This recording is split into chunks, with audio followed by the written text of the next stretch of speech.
Hello everyone, good morning to you, and thank you for joining me here today. If you were watching after the fact on a VOD, thank you for watching then as well.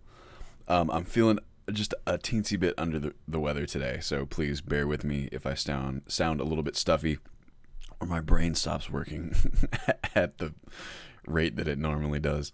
Hey Zarnel, how you doing? Hey Peon. Oh my gosh, we got a lot of people in the chat already. Hey Shadow Shane, 2 hands, 1 sword. How you doing there? Sacrilege, thank you for joining me as always. For Fonte, Fiotic, got several regulars here. I'm flattered. Thank you for taking the time. I hope you guys are having a wonderful morning and that you had an awesome weekend as well. I had a decent weekend myself. Some difficulties, we'll say, on a personal level, but on the whole, pretty good. And I got to see some friends who I don't normally get to see tremendously often, and that was really fun. I also spent most of Sunday hurting from the night before, which I guess is just the nature of the beast sometimes. For Fonte says working on math stuff. Oh, fantastic. I wish that I was better at math. You know that? It was never... I've said this in previous streams before. I have never been a particularly good student. I wasn't... Well, okay, that's partially true.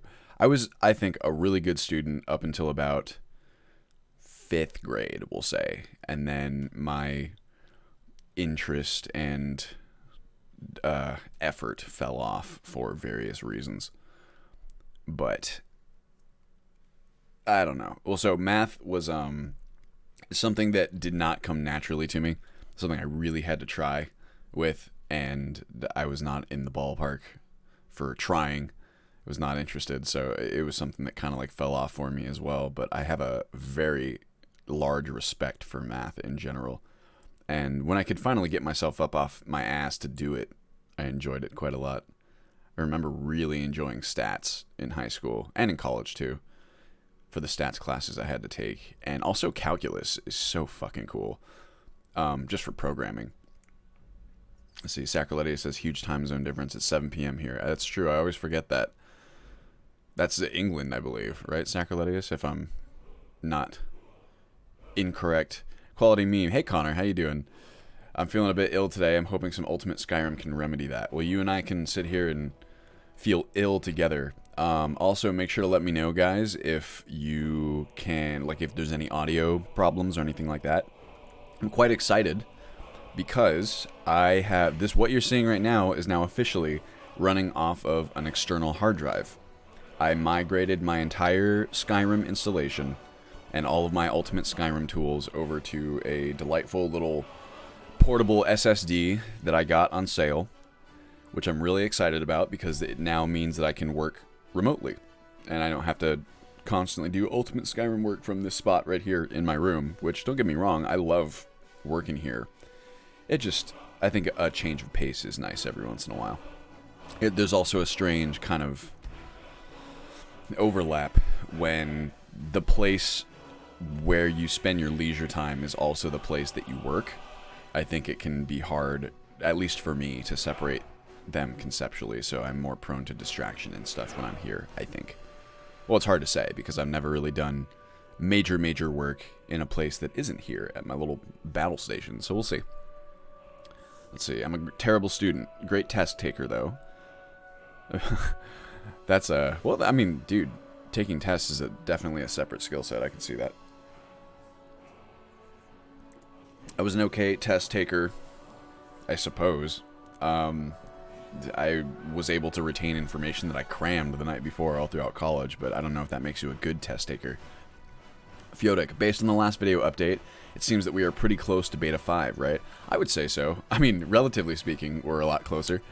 The crafting changes are wrapping up.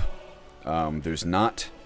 The recipes and the blueprints, right? That's the whole kind of toss-up, the big question of whether or not I'll actually end up implementing those in 4.0 versus some version after.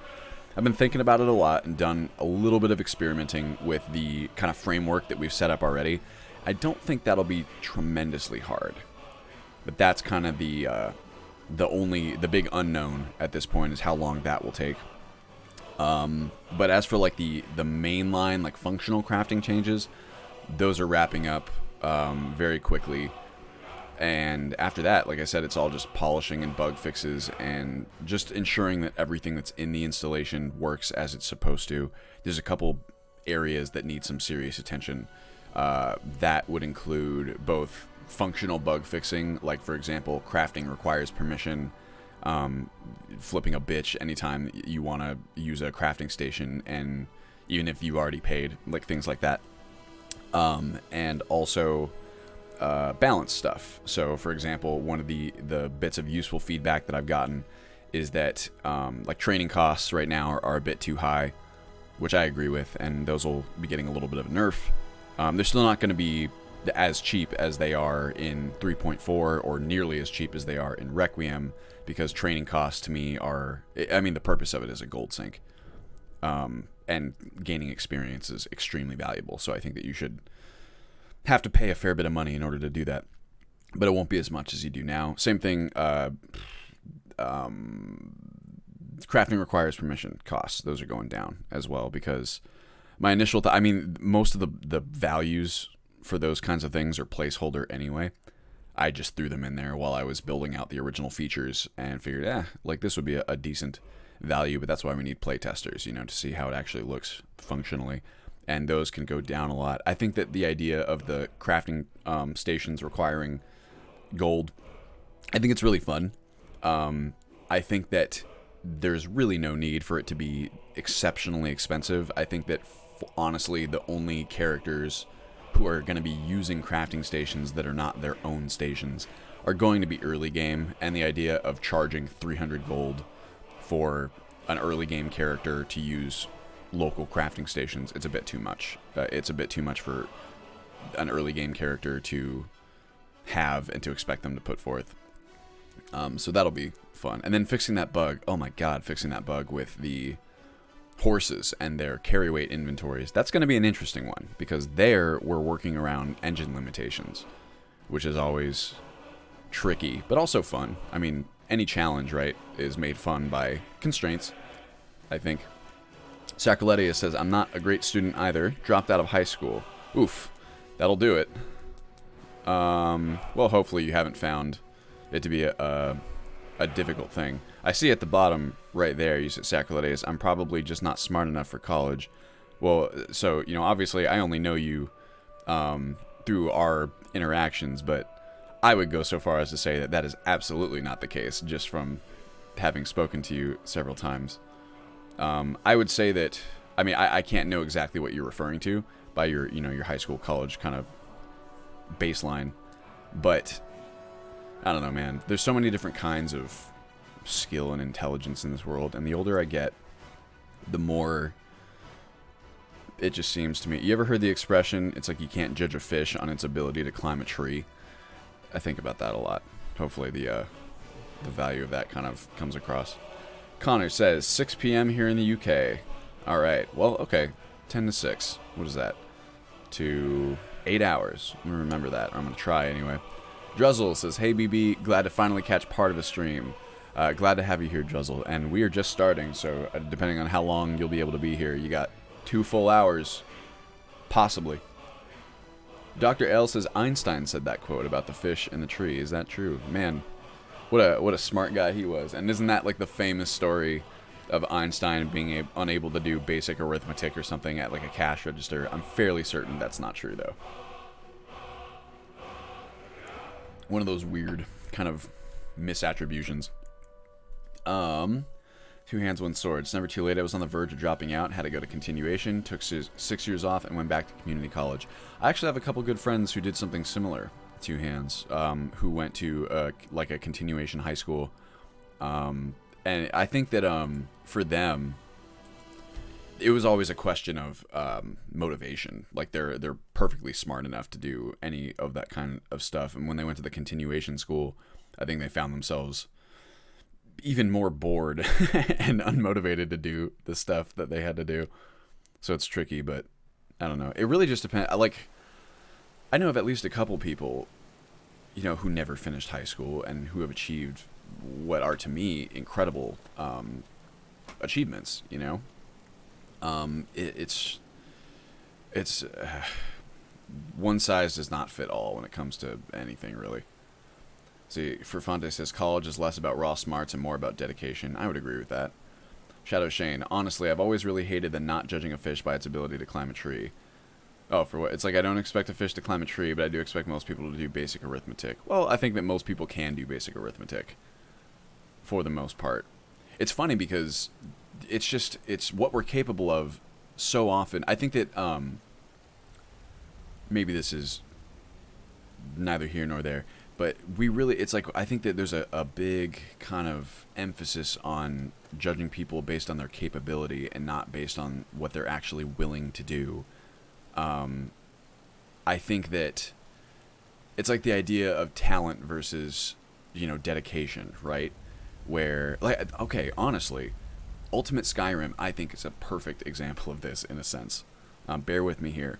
But, so a lot of what Ultimate Skyrim does, the ability to do it is definitely enhanced by experience and knowledge of certain modding techniques, right? But I would go so far as to say that on the whole, there are so many people who could create something like Ultimate Skyrim. I don't honestly think that the skills are all that difficult to acquire. It's just kind of time consuming, And I look at some, like, oh my god, like Duncan, the I-Equip, right, that he's putting together. The idea of coding an entire system for managing items as he is and as his helpers are doing, to me, seems like just a level of skill that's so far beyond what my meager coding skills can approach. See, that to me seems like a very highly specialized skill, the sort of thing that maybe not anyone can do. But I don't know, I think a lot of things are far more accessible to more people, and it's easy to become intimidated and think that we're not capable. I mean, who knows, maybe even that coding stuff. Maybe it all just comes down to what you're willing to spend the time on learning how to do. I like to believe that the vast majority of people, or maybe the majority of people, not the vast majority, are capable of a lot when we put our minds to it. It is weird to think that there are some people who, I suppose, maybe just inherently, like with this is kind of almost like a philosophical idea, but I suppose we all do have our limits, right? Like factually. It's like the idea of Olympic level athleticism, right? Like factually, only a very small percentage of people can be like the best of the best, or like infinitesimally small if you go to like the very best, and that some of us would eventually hit like a ceiling, and we might be able to break through that ceiling, but it becomes like this exponential, like approaching infinity amount of effort. So I don't know. But I like to think that those limits are not as common as maybe we like to believe when we're being hard on ourselves. I don't know if any of that made sense, really. Noteworthy Nerd, good afternoon. Thanks for joining us. Druzzle says, I'll miss 30 minutes here. I'm going to catch up here. Let me pause my game. I always get caught up doing this. Gameplay streams. Druzzle says, I'll miss 30 minutes here and 5 for me. I'll be at lunch. I do watch all the VODs once they go up on the YouTubes. Well, I appreciate it, Druzzle, and I'm glad that you get to double dip in this case. Shadow Shane read that one. Dr. L, yeah, urban legend. When Einstein referred to his difficulties with mathematics, he was referring to grappling with differential geometry. It's like, yes, of course. It's like, what a dingus, man. Who struggles with differential geometry? It's so easy, right? I don't even know what that is. I know what geometry is. I really enjoyed geometry in school. I remember I took geometry freshman year of high school and just really had a good time. I feel like I've always been kind of a spatial learner, so that it's a discipline that I felt like appealed to me. Drizzle says, that was my problem with college. I was bored with the content. Sacrilitius, I loved maths, but I was terrible at it. Zachary J says, I'm just a boring old accountant. I do not think accounting is boring. I will tell you that's just my own personal take. Obviously, any thing that anyone does, you can end up doing, menial tasks, right? I think there might be, depending on what you do as an accountant, there could be a large degree of menial tasks. But the concept of accounting I find very interesting personally. As someone who lacks organization in so many areas, accounting really does kind of like appeal to me. Like, my finances are not particularly organized either. I'm trying to get better about that. but it's not fantastic. So the methodologies applied to financial planning or even just accounting for wealth or like assets, it's all very interesting to me because it's not in here, you know? Dressel says, I gotta go. Lunchtime, catch the VOD once it's up. Thanks for joining us, man. Really appreciate it. Shadow Shane, accountants are important. Agreed there. Sacroletius, my main problem is that I cannot perform under any sort of pressure, time, competition, etc. I can do modding at my own pace, and I like it, but if there's any kind of pressure, I have fear of failure and perform very badly. That is tough, and I'm sorry about that, man. And it sucks when you have like a limiting factor like that, because in most things that a person will try to do in life or can try to do in life, pressure can crop up. You know, it really depends on what you want to do. And you know what I will say is that there are paths in life that are fairly less high stakes, and I don't think there's anything wrong with pursuing something like that. And honestly, I think that a person who does might end up a lot happier than someone who is in a high pressure situation. You know, I have so many friends from college who are, I mean, I would, you know, sometimes there's pressures in what I do. I wouldn't say anything compared to the friends that I'm speaking of. But I have friends who I consider some of the most intelligent, capable people I've ever met. And they work in appropriately high-pressure occupations. And I think that they do it because they really like it. But it comes with its own set of challenges. And that kind of pressure can be a real problem for just your kind of general well-being. You have to manage it very well, and you have to keep an eye on it. I think that really, for me, what it comes down to is when it comes to like something like that, right? Like not performing well under pressure. If you have a preference for just not doing things that involve a high amount of pressure, I think that's fine. If, on the other hand, you are discontent with the way in which that limits you, that's when, for me, it turns into something that deserves some attention and maybe some kind of effort, maybe like with a therapist or something. Like I see a therapist every week, 2 times a week actually, just because I have stuff from my own past that deserves attention in the same way. And I don't know, for me, and I really do want to stress that this is just my own personal philosophy that I like to apply to my own life, and that I would never claim that it's some sort of, you know, end all be all size fits one kind of situation. But for me, I think I'm just bothered by the idea of knowing that I have a limitation resultant from just experiences that I know exists, that I don't like the idea of regretting never having tried to address it, if that makes sense. I don't know, just like if there's something that I feel could be addressed, or something that I recognize about myself that does not fit the image of who I'd like myself to be, and I have a means to potentially address that facet of myself, it's something that I like to try and do. Once again, not sure if that resonates with anyone or makes any sense. Let's see, Mac Moore, I see your chat right up there. Hey BB and everyone else. I gotta find a way to just expand this chat window. I'm sure there's a way. Connor says, personally, I never went to university. I don't think they're as required as they used to be in a lot of cases. Did do college though, and I can say, at least in what I do for a living, skill and proof of concept beats any diploma. Oh shit, I'm losing the scroll. I want to read that other one. Let's see here. Maybe I'll actually be able to scroll up my mouse, because I turned off the thing that prevents my mouse from getting locked to my main screen. I can't see it. Here's what I'm going to do. I'm going to miss that. I'm going to Alt-Tab out. Give me 2 seconds. Hopefully you guys don't mind this, but this is kind of what I come here for, is to read your guys' chats. I'm also going to go like this and bring up the chat window on my phone on Twitch, because it won't get me the ones that I've missed, but it will keep it live in my hand. In the meantime, how do I... Here we go. Nope. That's not it. I never use this Twitch app. Stream chat. There we go. Okay. First of all, Connor, I would agree with you that, well, maybe when it comes down to it, it's like if you're getting a job, typically a job requirement is for you to be able to do something concrete. And if you can do that thing and you can do it well, then, you know, whatever other diploma you have, or just, to me, I agree that it's less important. What's really important is that you can do the thing for which you are tasked. My own college experience was extremely eye-opening in a million different ways. I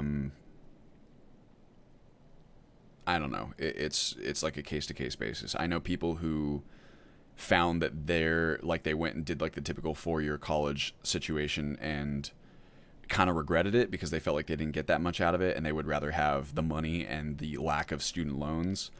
People like myself, like I feel like I could have gotten a lot more out of my college experience if I had tried a little bit harder as a student, which, I don't know, the stuff that I was doing in the meantime, things like socializing, or some of like the extracurricular stuff that I did, I really enjoyed that stuff.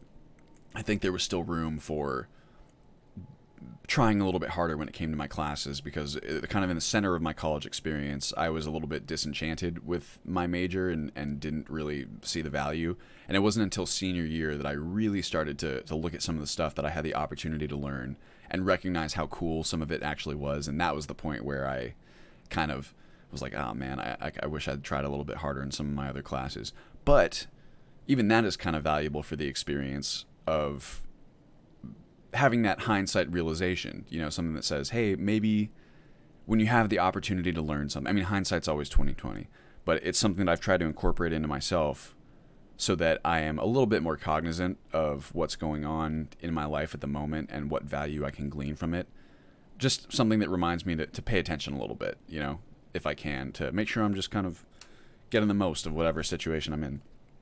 Zachary J says, I don't find accounting boring either, but everyone else does, so I just lean into the stereotype. Sure. Sometimes it's easier than, it's like, what are you going to do? If someone finds accounting boring, I'm not going to argue with them. So Arnold, differential geometry is applying differential calculus to geometry, relevant to Einstein because the shape of space-time and how it's morphed by celestial bodies is expressed and studied by differential geometry. Makes sense to me. Also, Jesus, that blows my mind. That's insane. I'm assuming just because of, oh my god, the idea of factoring for like gravitational pull and like the interactions of celestial bodies like planets and shit, and how that would affect, like, I could see why you would need calculus for doing those geometric calculations, and the idea of doing that makes me just like my brain is melting. Noteworthy Nerd says, I feel like as you get older, you naturally get more comfortable with failure. I turned 30 in December and find myself much more comfortable with failure now than I did when I was 27 even. That makes sense to me. Just, I honestly, by the time we're older, we have more failures underneath our belt, you know? And I suppose with anything, you become more accustomed to it the more you experience it. The more times that you fail at something, for example, and, I don't know, recognize that the world didn't stop turning and that your life goes on, and even that you have gleaned something useful from the failure, maybe you do get more accustomed to it. I'm turning 27 this December, actually, and I would consider myself pretty uncomfortable with failure, or it's something that I think about a lot. So I hope to have that wisdom by the time I'm 30, Noteworthy Nerd. Two hands, one sword. Anxiolytics will remove that pressure completely, and your attitude will shine through. Oh, we're talking about the idea of nervousness under pressure. It's also important to remember that almost universally, successful people say you have to get comfortable with failure before you'll ever find success. That I very much agree with for the same reasons we just discussed. Two hands, one sword. I was panicking last week because I thought I'd gotten a B in one of my midterms. I'm approaching 30 as well. I would say this, that when you really care about something, you're maybe the idea of, or when you really care about something and you're trying to do something new, for example, like a class that is presenting you new information, I think it's pretty natural to care a lot about it. And when you care a lot about something, you're probably going to be more affected at the prospect of failing to do whatever your goal is. I suppose the idea is just that if and when you do fail, it's not quite as soul-crushing as it could have been at some point previously in your life. So Arnold says, I haven't been a therapist, but I've been referred by a doctor to someone to talk to about general life stuff in the past, And fuck, that was a big help. Sure, that was about way more practical stuff, like finding affordable housing for myself so I could move out. But help for whatever you need, if available, is good for you. I agree with that completely, Zarnel. It's just life is really hard. And every one of us, it's like that old expression, every one of us is fighting a hard battle. And if there's something that might help, I think, once again, I'll just speak personally. If I have an opportunity to potentially help myself or to improve something about myself and I don't take it, I think that the regret that I would feel is far worse than any fear or difficulty that I might experience in trying to address the problem. And I say that it's tough because sometimes, don't get me wrong, like, I'm going through some pretty heavy personal stuff in therapy right now, and my God, sometimes it's so hard that you kind of understand why people might go their entire lives kind of avoiding some of their skeletons. And I think sometimes that might not even be the worst option for some people. But for where I am and for the opportunity that I have to address some of these things, even though sometimes it can feel so hard that you might question, it's like, oh my God. Well, it's just sometimes it can be so hard, but still it feels to me like I'm glad that I'm doing it versus not doing it. I don't know if that makes sense. Zazamari, how you doing? Thanks for joining us. Noteworthy Nerds says, I get that, 2 hands, 1 sword. Man, look at this, 27 minutes in. This is like a mental health chat stream. Might have to change the title for this one on the VOD. I haven't been in school for 8 years. I was always anxious about doing poorly. I like to think I'd be more relaxed if I went back. That's probably true. You're like one step away from topless BB stream in the future. Oh, sure. Let me get my chest hair waxed. I'm looking, I got my little picture-in-picture. You can see, this is my, I've just woken up and rolled out of bed for the stream appearance. I'm going to go and get a haircut later today because, by gosh, do I need one. I didn't mean to grow my beard back at all either, but I'm too lazy to shave it, and I'm going to be shaving it for next weekend, as Liz and I are going to be visiting some friends, and doing a bunch of fun stuff. I got to look fresh for that, but I hate shaving, and it takes so long, so I'm like putting it off, so I only have to do it once instead of doing it a couple different times. Noteworthy Nerd, I feel the exact same way about wishing I'd tried harder in school, Belmont boy. Honestly, I think even for people who, well, I can't speak for others, but I do feel that way sometimes. Not if I want to stay on Twitch. Oh, no topless streams, huh? Dude, I was watching, so I'm really not versed in Twitch. I'm aware of it as a bystander and a spectator, but I don't watch a lot of Twitch content. It's not a condemnation of Twitch content at all. Watching streamers, I've said in previous streams too, is like, it's really fun. There's something different and like special about it. But I don't know, something about the live element makes me almost uncomfortable. Maybe it's something that I would get over after a period of time. But long story short, I don't know that much about Twitch and like the culture surrounding it. And I was watching Penguin's video on YouTube the other day about why he doesn't stream on Twitch. And it's pretty wild how there's a lot of Twitch streamers, as he affectionately referred to them as titty streamers, like straight, like, dude, just super hot girls just streaming themselves being like very scantily clad. And it is kind of crazy that doesn't violate their own community guidelines, right? Not like I'm saying it should or it shouldn't, but I know that those are the guidelines, and that's I don't know, I'd be probably, my layman's approach would be even more laissez-faire. It's like, let people do what they want, but I suppose you can't have like advertising revenue on a website that has like straight up pornography. It's a weird question. Then you just become like Pornhub. Does Pornhub have its own like streaming thing? If not, I suppose they should. I guess that's cam girls. I'm not super well versed in the pornography area too, but I guess that already does exist. Let's say there's so much money to be made there. Let's see here. Zachary J, it's almost like we shouldn't force 18-year-old kids to choose what they want to do for the rest of their life.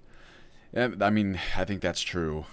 The tricky part is that, I don't know, I think that the current structure of our, at least here in America, of our education system does put a lot of pressure on relatively young people to really dedicate themselves to a subject or a discipline or a career that they might end up not being a huge fan of, and our ability to pivot careers is not huge. You always hear stories of people who manage to successfully pivot, but it is not an easy thing to do by any means. So the flaws in the system are pretty obvious. The problem is that I myself could not propose a better system. I don't know enough about the structure to have an informed opinion on it, and I feel bad criticizing when I don't. It's easy to level criticism, and that does have value, but ideally you like to have a solution. I had a boss one time who taught me the value of solution-oriented thinking. It's something that I try to carry with me. Just how valuable it can be to, like, when you have a problem, instead of approaching your boss with a problem and no solution at all, just doing your best to come up with some kind of solution, even if it's not what you end up going with. Just getting, I think the purpose is to get you thinking about ways that the problem might be solved versus looking at it as some sort of steadfast block. That's how I interpret it, anyway. Mags Mardigan, or Mags Smartigan. I have a job/career that I love, but I have to get a master's to progress in it. I hate it. Academics just don't do anything for me. I'm a week away from turning in my thesis, and I can't wait to be done with school forever. Well, congratulations, first of all, on being a week away from turning in your thesis. And I don't think that that's unusual either. I think that there's a lot of people. I have a good friend right now who is absolutely brilliant, one of the smartest people I've ever met, and I think that for him, like, he's getting a PhD right now in his chosen discipline, and he's expressed to me in the past that the academia element of getting his, I think he's very interested in business and kind of getting out of that world of school and getting out of the world of research and kind of maybe the more practical applications of what he's been doing for these many years.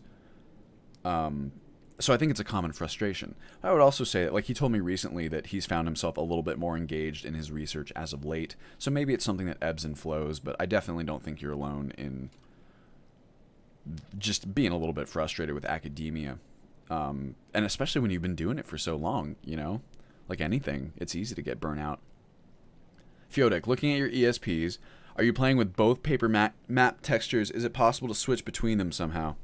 Oh, it does look like I am, but probably what's happening there. The only reason that is because this profile is what I use for creating the load order files. So I just have, like, I have the same plugins. I don't think they're activated, but you can see right there, EFF, right, is in the load order at the very least. And when I went to go to make the load order files, I would activate that. That one I have deactivated because it literally won't let me run the game.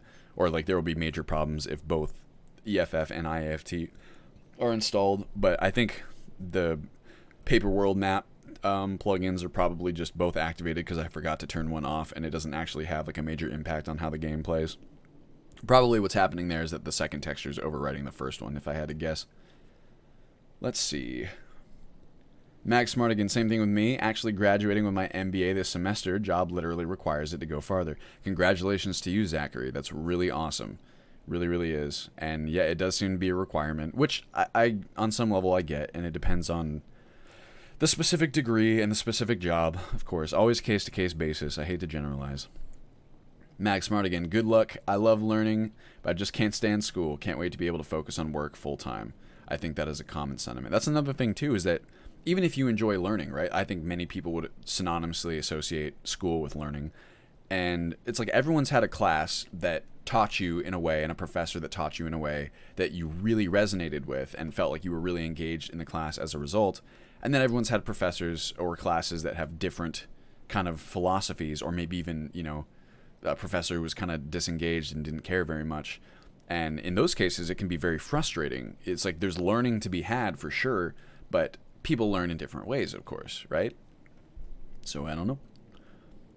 Ferfante, wow, you're only a month younger than me. I don't know if that's directed at me. Could be.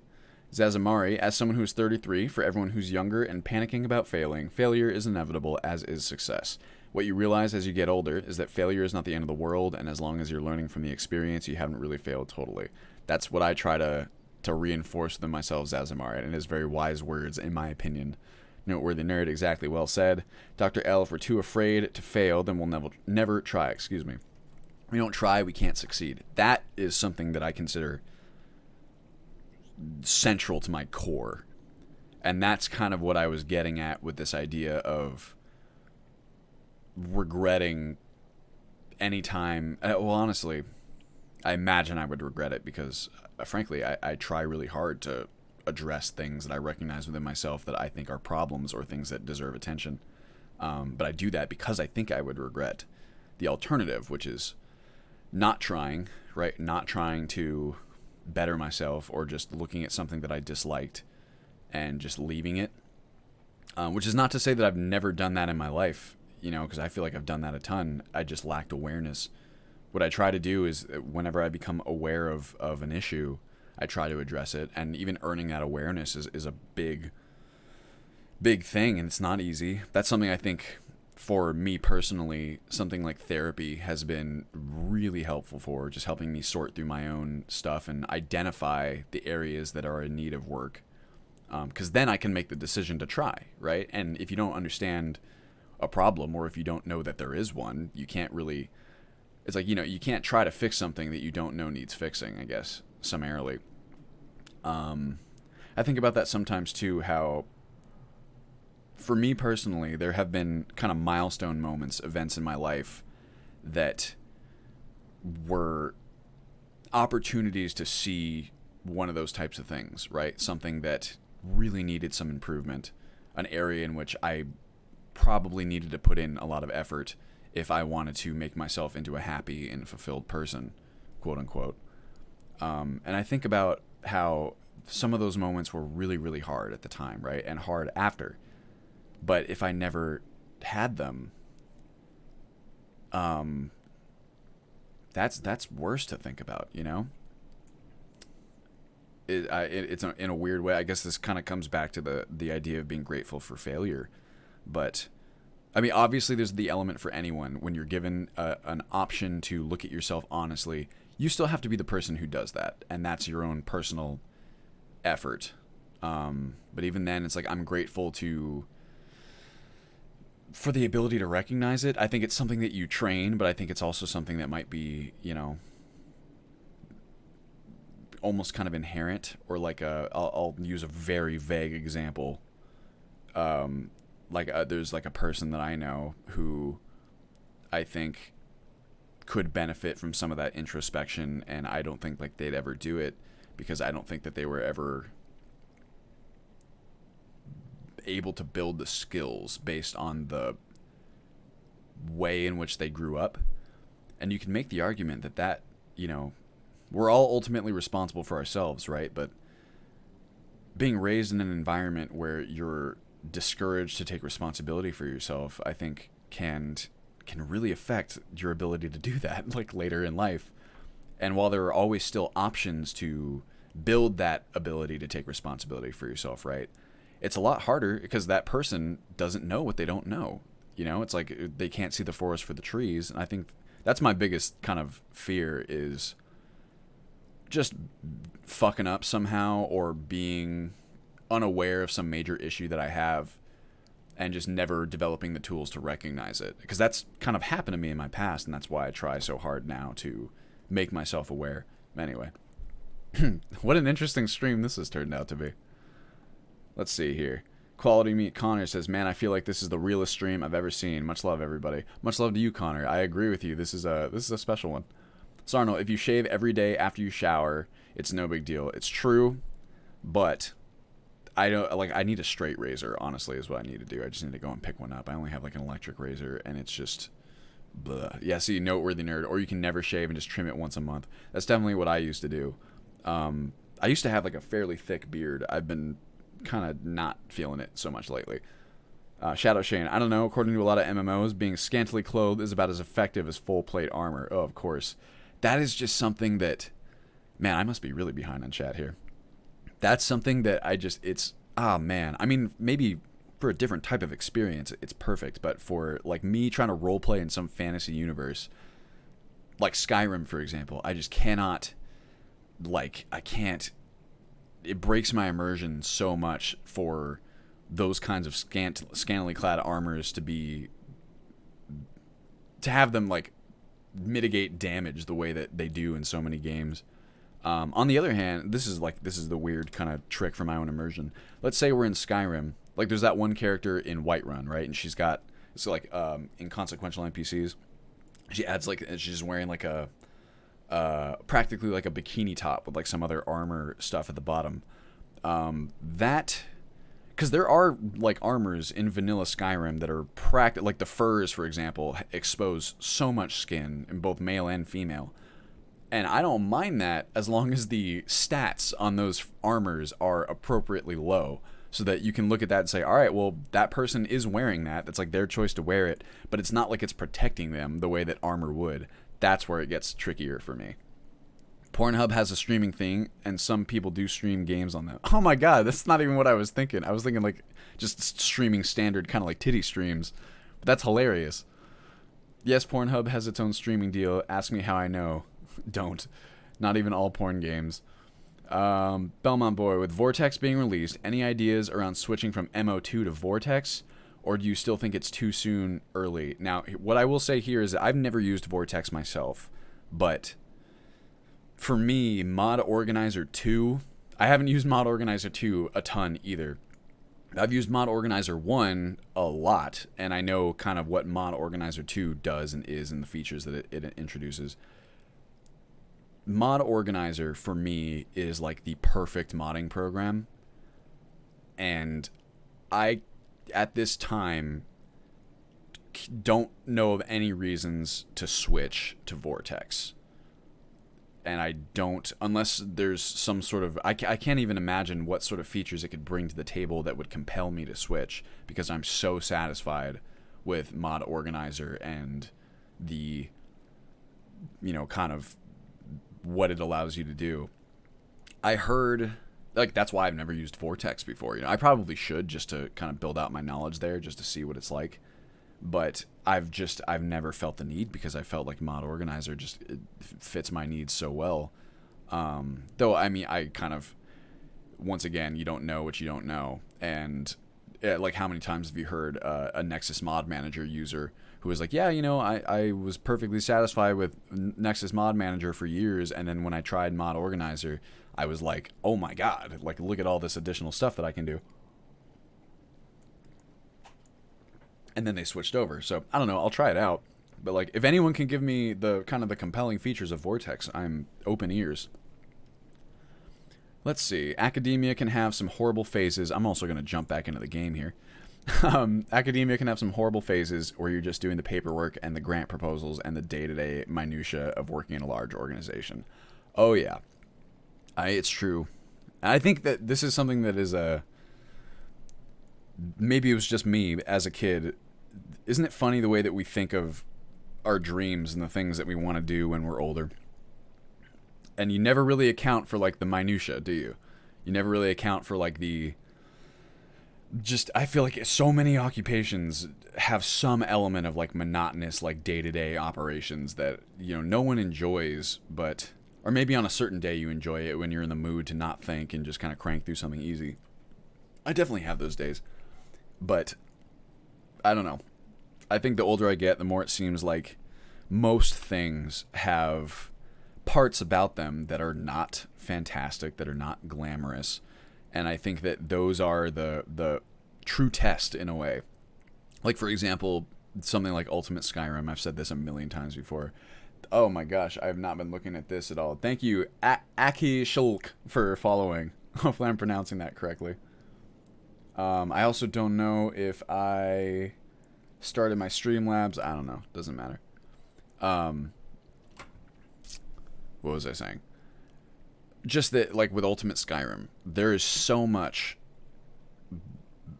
just monotony. And I try to automate things as well as I can. And there are great tools to do that. You have the automation tool automation tool scripts by Mater. Mater, my god, what a fucking madman.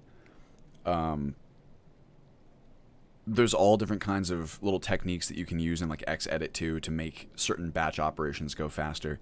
But at the end of the day, for what I like to do with Ultimate Skyrim, which is apply a lot of very directed, hand-placed attention, because I think that's what it requires in order to do some of the things I'm trying to do. at the end of the day, there's no avoiding a large volume of tasks that frankly are not super glamorous and are not all that fun compared to like the grand idea, right? Like building out this amazing version of Skyrim that, in my opinion, delivers on the potential of the vanilla game as well as the potential of the mods utilized by the installation. Mods that I feel are a million times better when used in conjunction with all the other brilliant mods available. That idea is awesome. That idea anyone can grab a hold of and go, yeah, that's cool, let's do that. It's getting from to that point from, point zero. It's all the little stuff that you got to do in between, and some of it's really cool. Some of it is fucking boring, Some of it is literally just going, like for the crafting overhaul, one of the things that I had to do there was just, and am still having to do, there's less to do now, but it just looking for inventory conditions, like, this cooking recipe won't show up unless I have an apple in my inventory. Let's get rid of that condition. So now it shows up. It's like, all right, that's one record out of 10,000. Let's just keep going on them. Sometimes that's just what it is, and I think that, I don't know, if you ever want to get to the big cool idea, if you ever want to realize that vision, unless someone comes up with a way to automate all of those procedures, and I don't really know how you could, because it's subjective, right? Like, you can do something like, okay, take this batch of, like 30 recipes that all have the same inventory condition that I don't want, and you can remove them all at once. That you can do, but other than that, because you have to make like the human decisions as to what needs to be changed and stuff, right? And that's not something a computer can do. So I just think that there's ultimately going to be a degree of super monotonous, like boring stuff in what a lot of people do. And this is just an example of Ultimate Skyrim, but I think this is true for a lot of disciplines and a lot of occupations. And that's why it's part of like the true test. It's, putting up with the not so fun stuff so that you can realize the super fun vision, I guess. Let's see here. Two Hands, One Sword, BB. How are you planning on taming alchemy? So alchemy, I don't know. Taming alchemy is kind of a vague idea. I have a couple different ideas for what I'd like to do with alchemy. I'm starting to look seriously at CACO just because I respect Cryptoper's work so much, and I like cooking progression is something I've wanted to add for a while, and like CACO, that's complete crafting or complete alchemy and cooking overhaul. For those of you who don't know. I know it has a cooking progression system. I trust in Cryptoper's design philosophies and thought processes. I know there's a Requiem patch for it. The thing about, like, I know there's a Requiem rebalance, which seems like a good stopgap, but I think that it's not a particularly engaging system as is. So there's room to really make it into something bigger and better and really kind of expand upon it, as opposed to... I know that the for example, the philosophy behind the Requiem alchemy rebalance is to keep the system as close to Requiem's implementation as possible while patching kind of gaps, which makes sense to me. But I also wonder, I've never found alchemy particularly engaging as is, and I think it would be more fun if it were I feel this way about a lot of different mechanics in the game. I'm always looking for at least a little bit of depth, at least a little bit of fun, I guess, for lack of a better word, and I don't know. There's room. I want to look at all that kind of stuff and then make some decisions. But I guess the answer to your question would be that I don't have a plan in place right now for exactly how to improve alchemy. There's a lot of data that I would need to absorb into my brain first before I'd start to have like a meaningful opinion on what could be done or what needs to be done. Let's see here. Love me a Glamazon in Skyrim, but a well-armored Glamazon. So I'm fine with... hey, there's attractive people all over the place, all over the world, right? But... and so I don't know. I'm definitely not super... When I see Skyrim characters that are, like, super crazy, like, makeup and stuff like that, it is a little bit weird to me because no one else in the entire game is like that. And there's not even... There's kind of, like, makeup on some of the characters, but you never really see any sort of items denoting the presence of makeup in the game. That would be something I would actually go to, like, add in. Something that I would find important for immersion is, like, if you wanted to add an NPC overhaul, which I do, by the way, but an NPC overhaul, I don't want to add one that makes characters have a ton of makeup. I do want to overhaul NPCs, probably with Windsong or whatever it's called. But if you wanted to add an NPC overhaul that gave a bunch of characters like crazy amounts of makeup and stuff, I wouldn't even mind that so much if there were also like makeup items or just like scattered clutter added to the game, you know, because then it would make sense to me. It's all about that in-world justification. That's like what fueled my crafting table system, right? Is that I felt it so strange to either use the tanning rack to produce a bunch of stuff that has absolutely nothing to do with the tanning rack, which is essentially 2 sticks, or, you know, you could use the forge and then make a bunch of things that also would make no sense to make at a forge, like robes, you know, or like by default in Skyrim, you make fur armors and hide armors at the forge, even though there's no metallurgy involved in those recipes whatsoever. And you're essentially taking furs and like tying them together, sewing them together, processing light materials that have nothing to do with metallurgy at all. None of it makes any sense, but now it does. And those little internal universe justifications mean a lot to me personally, which is why I spend time on them. Let's see here. Zazamari, Belmont Boy, I think the reason to switch would be more frequent updates and better maintenance, since the dev for MO is working on Vortex. Just want to know your thoughts. Well, I mean, once again, that is nice, frequent updates and such, but if it's updates to a platform or a tool that doesn't do what I need it to do, or that doesn't have any compelling features, then the updates don't mean a ton to me. You know what I mean? Or like let me put it this way. Frequent updates and support is nice no matter what tool. It's just a matter of whether or not I'd use that tool over a different one that meets my needs more effectively. Sacriletius, Vortex doesn't have an option to sort plugins from what I've heard.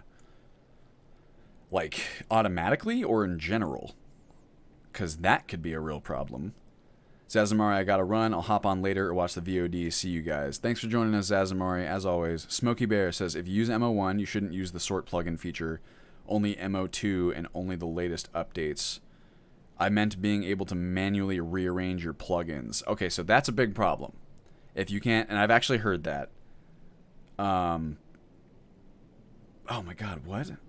MO1 and MO2 allow you to manually rearrange load order and mod order. I'm not sure Vortex allows you to do either. That would be a big problem for me. Because there's ways around it. I suppose you could build out an installation to not really require that. I don't even know if that's possible. That would be a big, big problem for me personally. Is if I could, I mean, it'd be bad enough if I couldn't sort the plugins. That's something that you could kind of work around, because eventually you could just absorb everything into like a single plugin if you wanted to, and then that way you don't require the load order to do anything important. Ultimate Skyrim kind of gets closer and closer to that all the time. But not being able to arrange your mods, that's a problem, because you need to be able to do that. You need to say which mods and which files take precedent over the existing files in other mods. That's a big one. Basically half of Ultimate Skyrim is boring data entry. Don't I know it? Feodic, can you shortly discuss your view on Requiem Standing Stones? What I'm missing here is faster leveling of skills connected to particular stones. I mean, when you select warrior, your warrior skills should level faster, as on higher levels, skills like one-handed and marksmanship level too slow. Maybe. Well, so I'm not exactly sure what the question is there, Feodic. What I will say is that I've always found the idea of, like, take this perk and then this skill levels faster.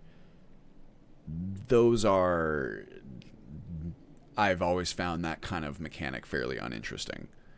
To me, I'd rather ask the player, I mean, I don't know. It's really situational. If you build the entire XP progression around the idea that characters are going to be, like, every character is going to have one of three, like, let's say that if every single character was going to have access to that increased experience rate for either the fighting, magical, and thief skills, right? then that's different because you kind of build the progression curve around that. If you have 3 standing stones out of like however many there are, a dozen, that those are the 3 that like increase the skill progression. I suppose it's fine as an option. It just seems boring to me, you know? It's like a almost like a cheat code, or I don't know, maybe it's fine for like a new character. It just seems so less interesting to me than something that has it doesn't change how your character plays at all, you know? Or sort of. I mean, it just kind of makes you get stronger faster in certain areas, and I suppose you can make the argument that kind of might change what you choose to do. And fundamentally what I'm building here is like a sandbox RPG, right, where you create your own goals, so it kind of does it there. But in terms of doing things in the world, it doesn't have any impact on your character. For example, like if you had the steed standing stone increases your speed. That's a basic one, but it has a huge impact on how you choose to build your character, how you choose to accomplish the goals that you set for yourself. And that to me is infinitely more interesting than like one-handed levels up 10% faster, you know? Or even like the Atronach stone, the idea of some magic absorbing into you and you not being able to regenerate your own magic. That is such an interesting fundamental change to me to how a character plays. That's the kind of stuff that I would focus on more.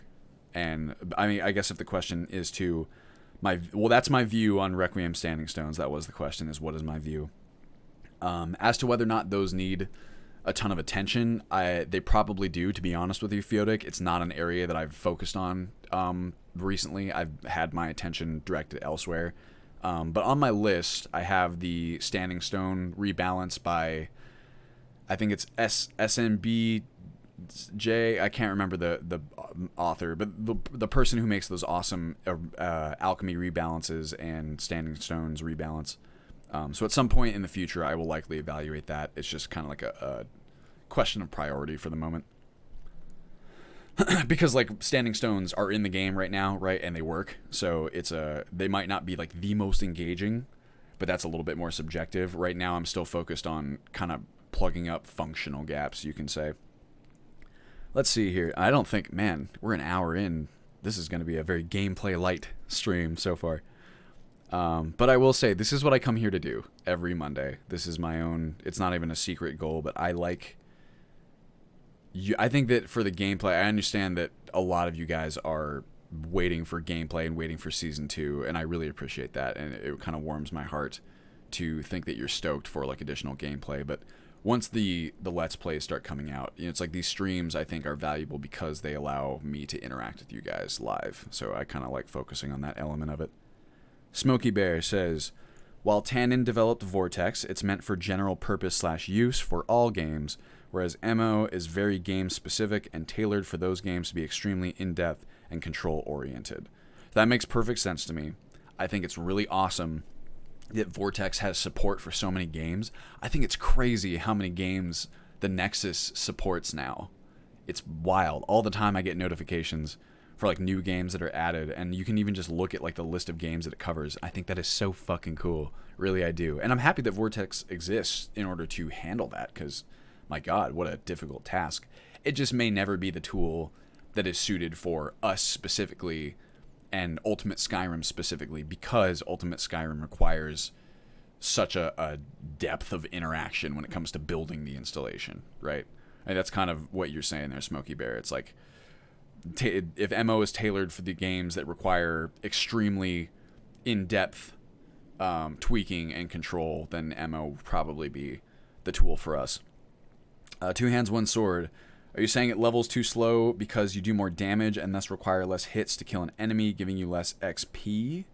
That's for the Standing Stones. Hi, Felix. How you doing? Sacriletius, Vortex isn't bad for others. In fact, it's pretty good, but I prefer MO2 for Skyrim. That's kind of what what it's seeming like. Although, like I said, I would like to check it out just to get some inspiration and see how they've managed to handle this task of managing a million different games. Let me see. Vortex will never outperform MO. How am I? God, I am not keeping up with chat. Vortex will never outperform MO for any game that MO has usage in. It's not a critique of it, just a fact based on the design goals of the programs. I could totally see that. Zarnel says, Alchemy is the least changed from previous games, and I love it. For Fonte, it'd be cool if the Alchemy mechanics were more like Kingdom Come. I've thought of, Connor says, speaking of Alchemy, I really need me a potion of cure disease. Head is positively bounding today. Sorry about that, Connor. That was me yesterday. That was because of, I drank too much on Saturday night. I drank enough. I don't drink very much anymore, so when I do, it's, my gosh, it hurts. It makes me wish I was in Tamriel, and I guess alcohol withdrawals and dehydration could be a disease when interpreted correctly. And if I had a potion, oh god, that scares me. That's such a dangerous prospect. Imagine if you had like a hangover cure potion. Just mix one up real fast. Maybe the ingredients are somewhat rare, so you still would be a little bit more conservative. But if you had a potion that could just cure your hangover like that, it scares me to think of how drunk we would all be collectively as a society all the time. Let's see here. So Ferfante says it would be cool if the alchemy mechanics were more like Kingdom Come. I think about that sometimes, the idea that, you kind of have to do each individual process. It is fun. For me, the alchemy mechanics, the area, like if I had to say what I dislike about it right off the bat, what I like and dislike. What I like about alchemy is that it keeps you engaged in the world by keeping you looking for ingredients. I think anything that kind of keeps you in the world and encourages you to pay attention so that you can collect the right amount of stuff, or like collect stuff out as you're adventuring, I like that. I really like the idea as well that certain ingredients have certain attributes, and that I like alchemy because it's useful for several different types of characters, and different types of characters will find certain reagents more or less valuable depending on the kinds of potions they like to make. I really like that. One of the plans that I have for Ultimate Skyrim in the future is to really crank up the regional availability of certain reagents, right? So for example, if you are like Morthal, I would like to sell a much higher degree of Death Bell, for example, than other places, so that if you really want to stock up on Death Bell, that Morthal could be like a worthwhile destination for you to stop by, because they're going to have a lot of what you're looking for. I love the idea of that stuff too, right? Because it helps you in building out interesting goals. You go, I'm making an alchemy character, I'm making, I want a bunch of damage health potions or something like that. I know that Death Bell has damage health potions, and I know that Morthal is a good source for that. So my goal now becomes, how do I get from where I am to Morthal? Because that's what you want to get there. I love the idea of that kind of stuff. And I think alchemy is really good at that. The act of creating potions I find a little bit uninteresting. It's not terrible. Once again, it fits neatly into that category of things that work already in the game, and they're not the worst, but it's not super engaging. Potion spamming is kind of boring. I don't like how easy it is to make money with alchemy. That would be, if I had to like patch a kind of a loophole, that would be my biggest focus. But I don't know. Like I said, what I'd really like to do, the only reason I didn't look at CACO earlier is because I had so much to deal with already. And once again, because alchemy fits into the category of things that may not be the most engaging but still work. It's been less of a priority. And also because CACO is so extensive. I did look at it once, and I know what Cryptoper, the kind of stuff that she makes, and it's very involved, always. It's very high quality, and making that work with the rest of Ultimate Skyrim would be a very large task, but it's something that I think is definitely on the table. See, Netgirl, thank you for the follow. Also, PVT, Private Hopscotch, thank you for the subscribe. I don't have my OBS on my local machine, so I can't hear it, but I keep looking at them sometimes. Let's see here. God, I would like to not have to use my phone here, which I catch up. The beauty standards in modding make me laugh a little. Sometimes I see ugly or realistic mods of females that could be supermodels IRL. Totally same. Jamoid.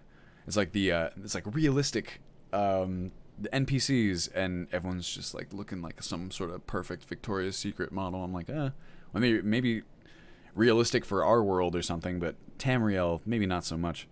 Or like this, once again, anyone. Like, I'm sure that there are people in Tamriel who would be very interested in makeup and whatever. I just like there to be in-world justifications for it. HDT steel breastplates is all the immersion a player needs. Max Smartagain says, Ayala is the gold standard of glamazons. Pretty and tough. Yeah, see, I love Ayala. I love her design. I know I'm not alone in this, but it's like she's like this very cool, like very strong, very sexy woman who also fits really well within Tamriel's kind of tapestry, I guess you could say, or like fits like the character she's trying to be very well. So if you're looking for like a sexy glamazon, I think that she's a perfect example of one that already exists in the game. Although you could also make the argument that like none of Skyrim's NPCs, like she looks good for standard Skyrim NPCs, but none of Skyrim's NPCs look particularly great by default. I think that they're not terrible. I think that most people find them far more terrible than I do. I don't think that they're the worst. Maybe just I'm still caught up on the improvements from like Fallout 3 to Skyrim, which I do think were significant. Sacroletti says, Belmont Boy, are you familiar with the term shandification? I am not. I don't know what that means. Maybe as I scroll down, you've already defined it. Jamoid, that's one of the main draws of MO, really. I suppose it's the level of control. Those standing stone mechanics are useful, but they don't add much flavor to a character. The ones that add abilities or change how resources work are way more interesting. Totally agreed on that one. Zarnel says, I don't like XP bonus stones because it just means you level faster. Same. Zarnel, I'd rather not invest potential character power in leveling faster and instead into something actually valuable. I think that it can be valuable, I just don't find it all that engaging. Or like I said, maybe if you got to choose, like every single character that everyone makes got to choose between leveling martial, magical, or thief skills right off the bat, and it was unrelated to a standing stone choice, that could be fine, because then maybe you get the XP bonus and you're not sacrificing your standing stone slot, and it's built into the progression. You plan for every player to have one of those three bonuses. That would be different to me. That's kind of okay. Or you could, I guess, forego one. Maybe that would be nice to have that option. But asking players to give up something interesting, like an alternate standing stone mechanic that fits the description you've just listed out there, that I don't like as much. I don't like asking players. Or, like, I guess it's fine, maybe... I put it this way. If you have the XP level up option, I think that players would take it to their detriment. I think that they would take it and have as not as good of a time. And that's something that I would like to curtail if possible. Let's see. I know it's not updated for 2.0, but what's your opinion of AZ tweaks, BB? I knew this question was going to be coming. AZ tweaks is something that, I don't have enough personal experience to say how it plays. I've never played like an AZ tweaks game, but I've talked with AZ before about like integration. I've looked through the files itself. I think that AZ Tweaks has a lot of really, really cool ideas. It's definitely something. So at the time that I spoke to Applesauce, that's AZ, Applesauce's, he at that time told me that he still had a lot of plans for what he wanted to pump into AZ Tweaks, and there were still a lot of things existent in the current version at the time that he felt like needed attention before he would be comfortable kind of integrating it anywhere else, which I totally get. I've not really revisited the idea since then because there's just been a million other things to do. But I think it's really cool, summarily. I think that, to me, what AZ Tweaks seems to do with Requiem, I think that in order to make something better, or to, let's say, so like the idea of Skyrim, like taking a Skyrim experience and improving upon it, I think to improve an experience, you need to have a great degree of familiarity with the current implementation of the systems, because that's how you know which areas need attention, which areas, in your opinion, could be enhanced, and how you would go about enhancing them. And for me, Ultimate Skyrim does that in so many areas of the game, right? Because you have modders who have spent a bunch of time on a very specific part of the game, figured out a way to make that element more interesting, and then implemented something that does that. I think that's almost like the core ethos of like a ton of different mods. To me, AZ Tweaks almost seems like that, but for Requiem. It seems like AZ himself and a lot of the people who play AZ Tweaks, they are all such Requiem veterans, and they have such familiarity with Requiem as a gameplay system that they can kind of serve as almost like specialists or consultants in how to make the core Requiem gameplay system more enjoyable. The trade-off there and the risk is that after a certain point, you know, your perspective, you were coming solely from the perspective of an advanced veteran player, and an advanced veteran player obviously will not be evaluating and changing from the perspective of new players. They can try and account for that based on what they remember from the new player experience, but just inherently, when you are a veteran, you think as a veteran does. And that's your perspective. So my concern with implementing AZ Tweaks, something like if I were going to do that, one of the things I would especially watch out for is like making it far too difficult for new players to get into the installation. Is like, for example, one of the things that AZ Tweaks does, I know, is it makes bandits a lot tougher so that they're not quite as, it's like if you're a decent Requiem player, bandits can be pretty easy if you know what you're doing. But if you're a brand new Requiem player, bandits, as they are now, even still in Ultimate Skyrim, will honestly still whip your ass, and they won't feel like they're in need of a buff of any kind, perhaps. But what I really, really like about AZ Tweaks in general, too, is just the idea of smoothing out the curve of difficulty so that there's not quite so like bandits, for example, can be a little bit more powerful, but I think that there's other tweaks that make the other enemy types not quite so like demarcated as to which level you need to be in order to get at them, if that makes sense. So it's like, you know, as it kind of stands in regular Requiem, a lot of the enemy types are very clearly either like high level or like mid-level enemies, and I know that AZ Tweaks tries to smooth that out. I guess long story short is I think it's a really awesome project that I would need to know more about the intricacies of before anything else would progress, but it's something I have my eye on. If that, hopefully that answer is satisfactory to you. Harmony Mistheart says hello. I'm sorry, Harmony, for the late hello, but hi, how you doing? Hazardous, how you doing as well? Alchemy, that bug where you select ingredients in different order and you get a different potion strength. That sucks. That does suck. That's like objectively not great. That's something that, like I said, it's either, it might be vanilla game or it might be vanilla Requiem. From my testing, it definitely happens when just Requiem is installed. So it could be something about the way Requiem handles the ingredients. I need to go into the Requiem subreddit and post about that. I don't think anyone's done that yet.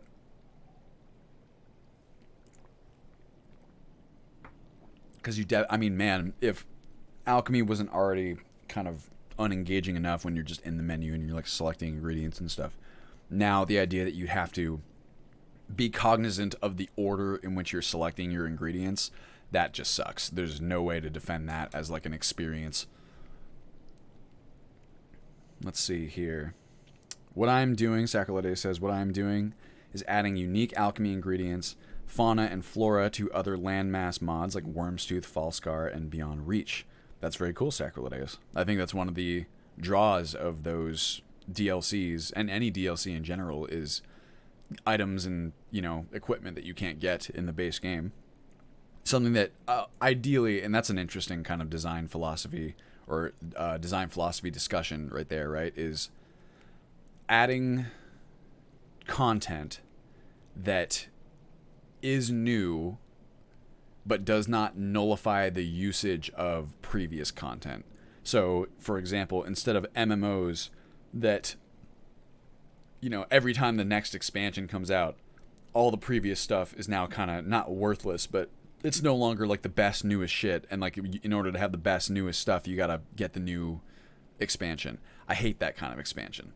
That's like linear, kind of straight up, like right up the ladder progression. I like horizontal progression. I like when new content adds stuff that enhances the existing systems and adds more options for the player to mess around with.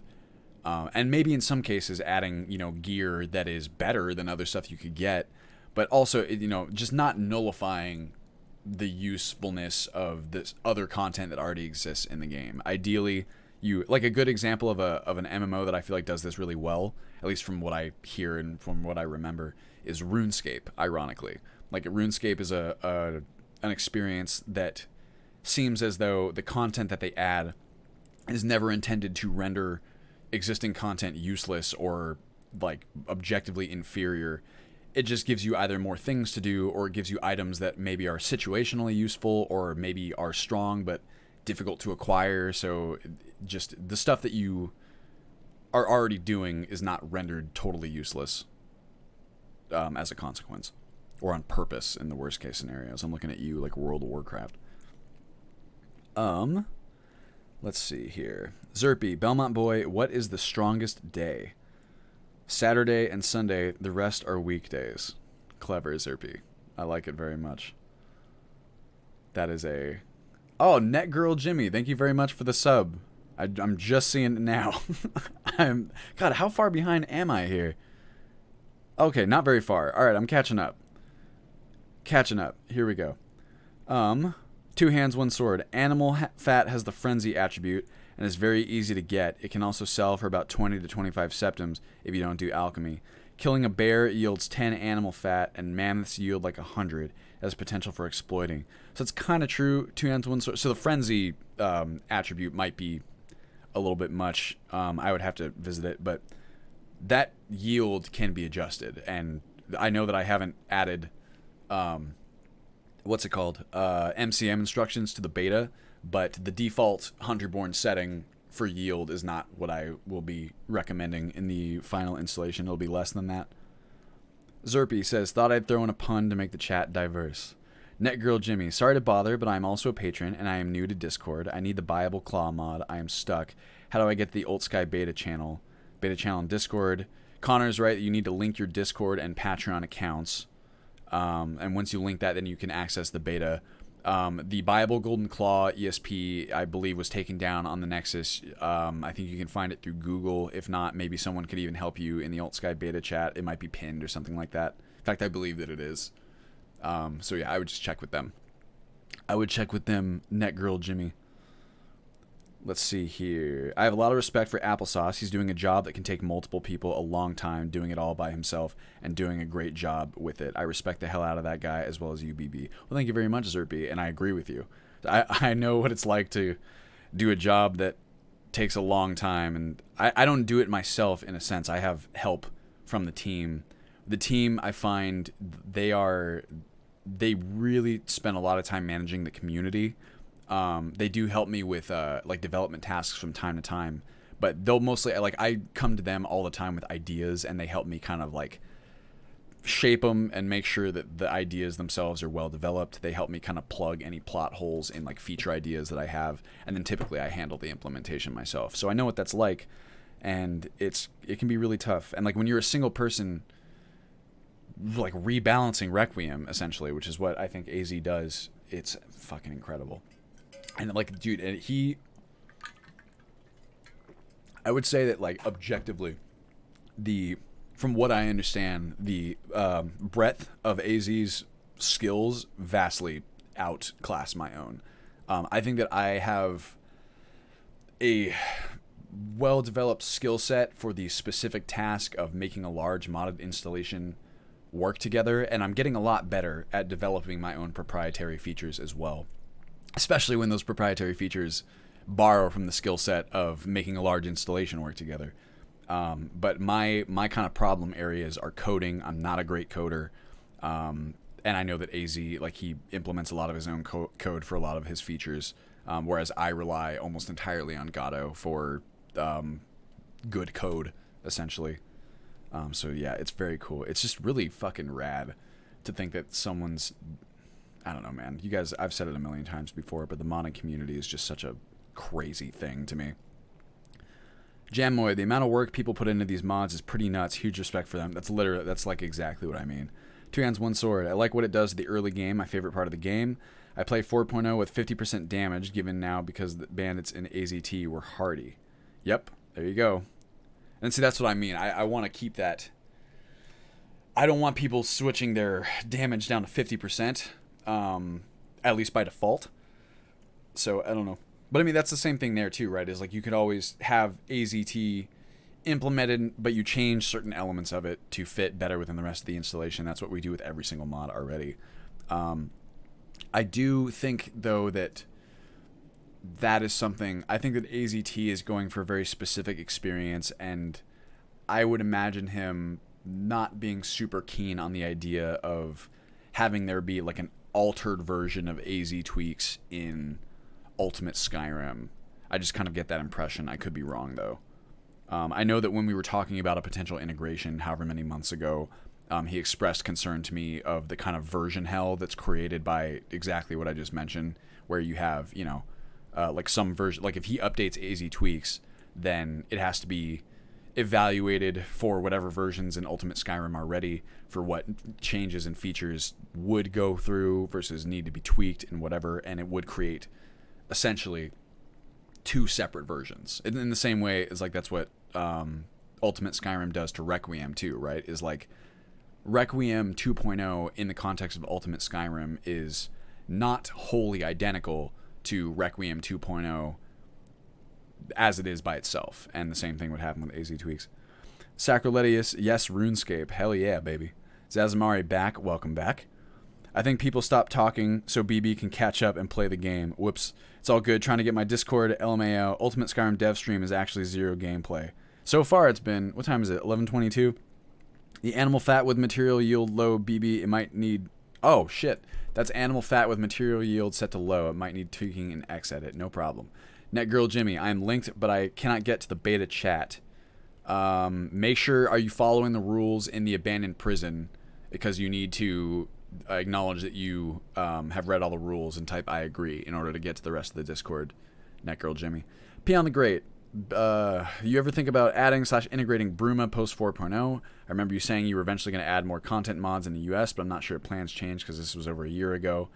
Yeah, I mean, I still have plans to evaluate quest mods. My threshold for what I will kind of officially incorporate, I think, is it's particular, we'll say. And with quest mods, the ambition of them, it becomes just inherently easier for them not quite to, I don't want to say not to meet the threshold. It's kind of essentially what it is. I'm a stickler. I'm a stickler for voice acting. I'm a stickler for content not appearing modded in a sense. And so quest mods can be difficult with those criteria. But most of the popular quest mods and the ones that are often requested, things like Bruma, things like Dark End or whatever the other ones are, I've never even looked at them. So it's very possible that I'll check them out and I'll think that they're amazing and I'll be like, yeah, for sure, this needs to go in. But once again, squarely in the category of not as essential as things that I'm currently working on. Let's see here. What's your opinion on static clutter, like food, buckets, and other items that are lootable in vanilla, but made into static, non-interactable objects? I hate that, Sacriletius. I hate when there is a... Like, for example, there's a modders resource that is very common amongst, like, people who create location mods, like ETAC and stuff. I don't know if this is in ETAC. I'm just using that as, like, an example. But there's, like, one, for instance, that is a crate full of mead bottles, right? Or some kind of alcohol bottle, and it's just a single solid asset, and you can't loot the bottles, even though in every other area of the game, when you see a bottle, you can grab it. You can't do it with those, and I hate that idea. I hate the idea of any sort of inconsistency, as you guys know. I do not like when, like, you have one bucket over here, that's classified as a lootable, pick-upable object, and you have another bucket over here that looks practically identical, and yet that one's static and can't be touched. Ugh, I do not like that at all. It makes my skin crawl. Zazamari, okay, I'm getting here. I've been playing with the religion mod on my own SSE mod pack, and the defaults to gain favor with the gods are extremely slow. Any plans on tweaking that to be a bit faster? Possibly. That's actually something that I've thought about, Zazamari. Once again, I have not played it enough myself to make a decision on that. That would need a little bit more playtesting, but from the brief playtesting that I've done, I felt a little bit that way. Also, like train and study. Same thing as I might need to up the XP rates of the skill books a little bit because I found them to be quite slow. We'll see. Connor says, I think I'm going to have to go and get this fever in check and get some rest. Slightly different stream than usual, I must say, but awesome all the same. Have a great day / evening, everyone. Thank you for joining us, Connor, and please get some rest. I hope you feel better. Smoky Bear, new land mods are a patching nightmare, I imagine. They can be very time-consuming. I think it really depends. It's case to case, but there's many different kinds of things you have to patch. That's where the time-consuming element comes in. Sometimes they're not quite so bad in terms of like balance. Some mods you go to add it in, and because they are changes to gameplay systems, those can be trickier because you have to think about how it fits within the context of the rest of the gameplay systems and what needs to be adjusted at a low level kind of design level, if that makes sense. And content mods, they're a different type of challenge. They're maybe a little bit more they take a higher volume of patching, but like patching in and of itself, when you know what needs to be patched, is a fairly mindless task. Let's see here. Sacrilegious, I really dislike static clutter as well. Many player homes use that though. I end up replacing it all with actual clutter. Enderall has that as well in large quantities from what I've heard. Ugh. Well, you know that I love your tweaks, Sacrilegious, and it sounds like another thing that I would agree with you 100% on. Jamaway, not a fan of them either really, but I get why they are necessary for certain kinds of mods. If we're talking about static things, I suppose, but I'd almost always... It's not like... I think, if, like, for example, if you had like a crate that showed a bunch of bottles, if you didn't have that crate, and you couldn't loot the bottles, is the point. If that crate wasn't there, I seriously doubt that players are going to walk up and go, this area really needs a crate full of static, unlootable bottles. They just won't know any better, you know? But I can kind of see what you mean. And I'm finally caught up. An example of how slow I've been playing on a character for like 20 days. Have about 4 days of prayers listed in the MCM page. Still unknown to Talos. Also, amulets of the gods that boost the favor rates are somewhat rare to find. Like Stendar is common cause of the vigilant, but Talos necklaces are near impossible to find. Some of the vendors should have these on hand, or at least the priests. So a lot of the priests do sell... I mean, this is kind of irrespective of the argument of the slow XP rate, but a lot of the priests do sell amulets, so I would check with them, and I believe some of them do sell amulets of Talos, but I could be wrong about that. There also might be recipes to craft them, but it's good feedback, Sazamari. I appreciate it. It might be too hard to get those amulets, and in general, the XP rate might be a little bit too low. All right, how about this, guys? So it's 11:30 right now. Probably what I'll end up doing on the YouTube VOD is linking directly to this part. I'm going to focus on gameplay right now, and I'm going to go, I mean, I have till 12, but I'll try and make this last 30 minutes straight up gameplay, if that works for y'all. Uh-oh, did I freeze my Skyrim from leaving it alone for too long? Let's see. Let's see here.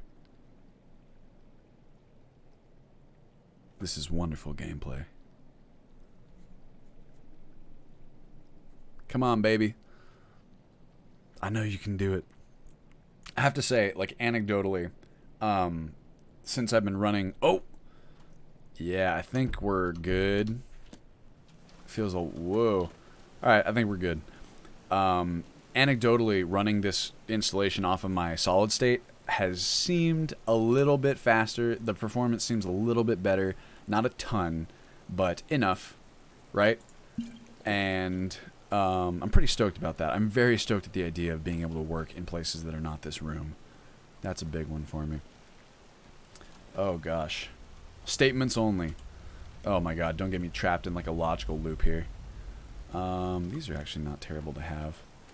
Alchemy reagents in general can be... I'll take some beef, honestly. Can be really good because they present really good early game as loot, just because they're so light. That's another... You guys are asking me about alchemy improvements. One of the things I would like to do is add like empty bottle requirements to alchemy, so that it functions the same way as the empty bottles currently function in the game now, like with the changes I made to 4.0, right? Where you can take empty bottles, you can empty them out, you get an empty bottle whenever you drink something that has a bottle with it. I'd like alchemy to work the same way, because if we're going down, if we're getting to that level of simulation, for some areas of the game, it makes no sense as to why the rest of the areas of the game wouldn't follow suit, right? I'm gonna save. Honestly, I just used that healing poultice, and I'm gonna use a potion of healing, just because I really shouldn't be going into encounters without full health. Let's see here. Come on, baby.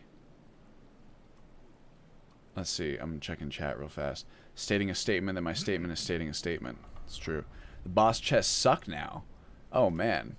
RIP, more interesting loot. I would disagree with that statement. But I did... More interesting loot is tricky, because I did like that mod a lot. From behind the scenes, I'm telling you, just the fucking nightmare of leveled lists and the difficulty of balancing. That mod was not designed... It does what it claims to do well, which is adding a bunch of stuff that is relatively interesting loot, but balancing it was just an absolute nightmare, and I don't think that balance was like a major concern. Oh, come on. Oh, he's coming up. Which way? He's coming up this way. Come on, baby. I can't really see him. It's too dark. Here he comes. Whoa. Oh, we got a fucking lightning mage over there. Alright, here's what we're gonna do. We're gonna double back here, actually, into the light. Oh, shit! Fuck me! Oh, God. He was moving much faster than I thought he was going to. Alright, baby. Let's do this then. Do I have a shield? Uh-oh. This is bad. That's 3 bandits. I might have bitten off more than I can chew here. Let's see. What would be a good... Whoa. Oh, God. If I... Oh, does he have a... Oh, no. He's just blocking. Ow. Oh, fuck me. I'm not doing so hot here. Oh, God. I am... Oh! Whoa! Woo, baby. I'm gonna need potions of healing and recuperation. And I could start using that stamina biz. There we go. Whoa! Nice. This... Whoa! Come on, babies. I just want that stamina. And I am not going to do a power attack here. Whoa! Gotcha, baby. Come on. Come on. Oh, I'm so tense. Oh, I'm tense. Whoa. Come on! It's so much harder to goad them into attacking you. Oi! Come on. Come on. Whoa! Got him. And... Oh, shit. That's bad. Now you're dead. I'm gonna go in with... I mean, the power attack, honestly... Gotcha. Man, I'm really glad that that killed him, because otherwise I was gonna be in serious trouble. Alright, what you got for me? Healing poultice. Septum. Iron Woodsman's armor, huh? Pretty good. I thought I picked up some armor, did I not? That was better than what I got? Oh, no, I put it on already. What do you have for me? Fur armor sleeveless. Iron helmet, don't want that. Leather braces, I do want, that are well made. I'll take all of that stuff. I'm going to equip this. And equip that. And you can have that and this studded armor, which I do not need anymore either. Nice. Get some fly amanitas. That actually did not go terribly. Good job. Thank God for that fucking mage armor enchant. This sword is really coming in handy. Let's see here. I prefer Mara loot. MIL was balance breaking for sure. New lightning system in action. Thank God we have it in US. Typical BB, biting off more than you can chew. That's for true. You shoot off more than you can bite. Oh my, I just wish I didn't get 80 septims, a healing poultice, and a faint healing potion at the end of the long dungeon. You should get more than that, I'll say. Is this level of darkness available in the current version of Ultimate Skyrim? Fiotic is correct. It's RLO Dungeon Darkness. Be cool if there was at least one guaranteed enchanted item in every boss chest, no matter how small. So I plan on visiting boss chests again anyway, because there's a lot of items that could be in there that are very useful. I do not like the idea of certain types of items always being guaranteed. That very quickly becomes boring to me, and I think it's kind of meta-gamey, and I try to avoid. I like randomness, even if that means sometimes getting burned. I don't like the idea either that, like, I would want to discourage players from even thinking of it as like a boss chest, you know? It's like, oh, this is the boss chest in the dungeon, so like it's guaranteed to have like this loot or whatever. I'd prefer the boss chest to be like just a container that happens to be where, you know, these guys are. It's a nice looking chest, so maybe they put their most valuable items in there, but I would ostensibly want them to be things that you actually could believe the bandits collected, as opposed to just a guaranteed set of items every time. Let's see. In this cave, there's a rock in the water that players like to exploit. We stand on the rock in the middle of the water, hit all the enemies who are swimming around them and cannot hit back. Balian has been playing Vigilant on his SSE playthrough. It's actually a fantastic mod / questline that I highly recommend. Just don't think it'll meet your requirements. Does not look modded. It's got some custom assets that could be better. The story is fantastic and doesn't handhold you through it. I would also make the point, Zazamar, thank you for the feedback, by the way, or for the information. When it comes to stuff like that, like custom assets that maybe are not so fantastic, I'm a lot more forgiving when it comes to that, especially if I'm enjoying. I'm like a sucker for a good story, so that'll go a long way too. Everything's case to case, and fundamentally, if I feel like it adds to the experience, then it still has a significant chance. Iron ore, introduction to scale armors. Yes, please. Light armor forging. Sure. Smithing increased to 11. And I believe that's I can read this now, right? If I want to. Books. Why am I checking here? Introduction to skill armors. Light armor forging. Do I want to study the skill book? No, but that'll be useful to have. Just so we can study light armors. Let's see. Same thing with the boss Draugr and Bleak Falls Barrow near the ward wall. Oh, well, so if so, I might remove those rocks, because I hate exploits. You can hop from one platform to the next, and the boss will run around, giving you plenty of time to hit him from afar. So that's not... It depends. It depends on how exploitable it is, you know, because if he has, like, a ranged attack, which, you know, the Draugr Deathlord should. Let me get this. Look, we did it, everybody. How about that? Not bad. I'm getting hungry.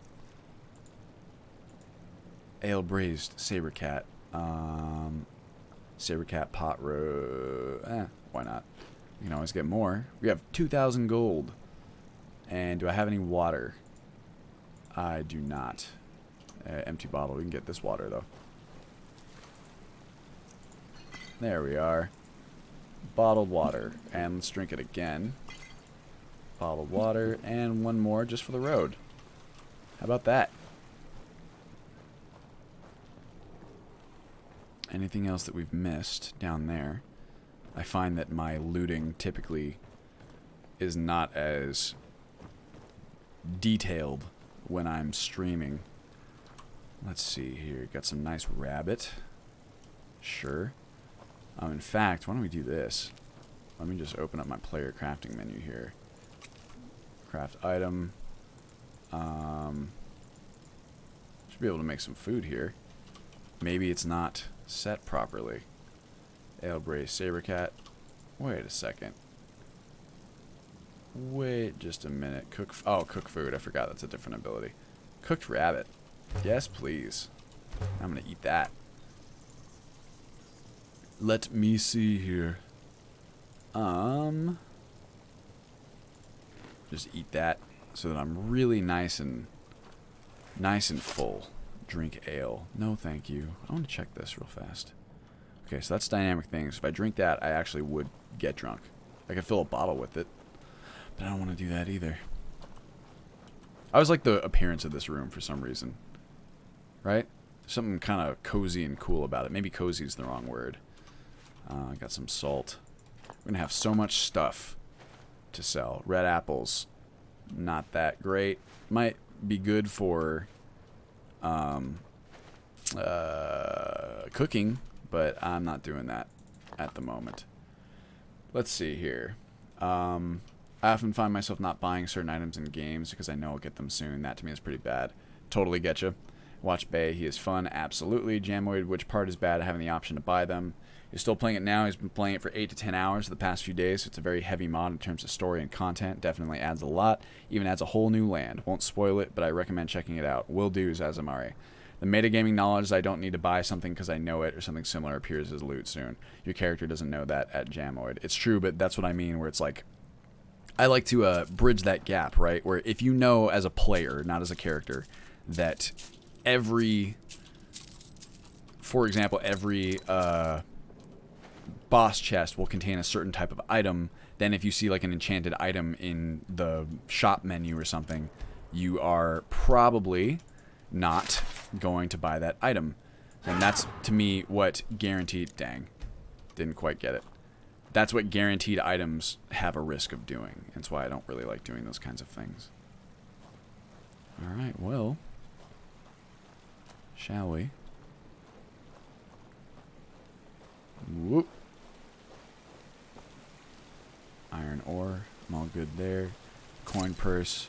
Am I going to be able to bash this one? Is my elven longsword better? It might be. Maybe I'll try this. How'd it do? Nope. Dang. Oops. And I'm going to go back. Go like this. Man, I'm really excited for iEquip. Dunk sent me a message this morning on Discord that I still have to reply to. That is just the video update to like the newest feature showcase that he uploaded to YouTube. I got to check it out.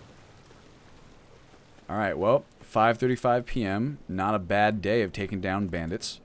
Not all that bad. Honestly, it goes to show you how, you know, like one of the things I really like about Requiem and about Ultimate Skyrim is that like in that fight that we had with the 3 bandits, taking 1 or 2 hits, really even just 1 hit, oh my gosh, here we go, can make such a difference in the fight, especially if and when I add wounds to the installation, which is kind of my plan at the moment.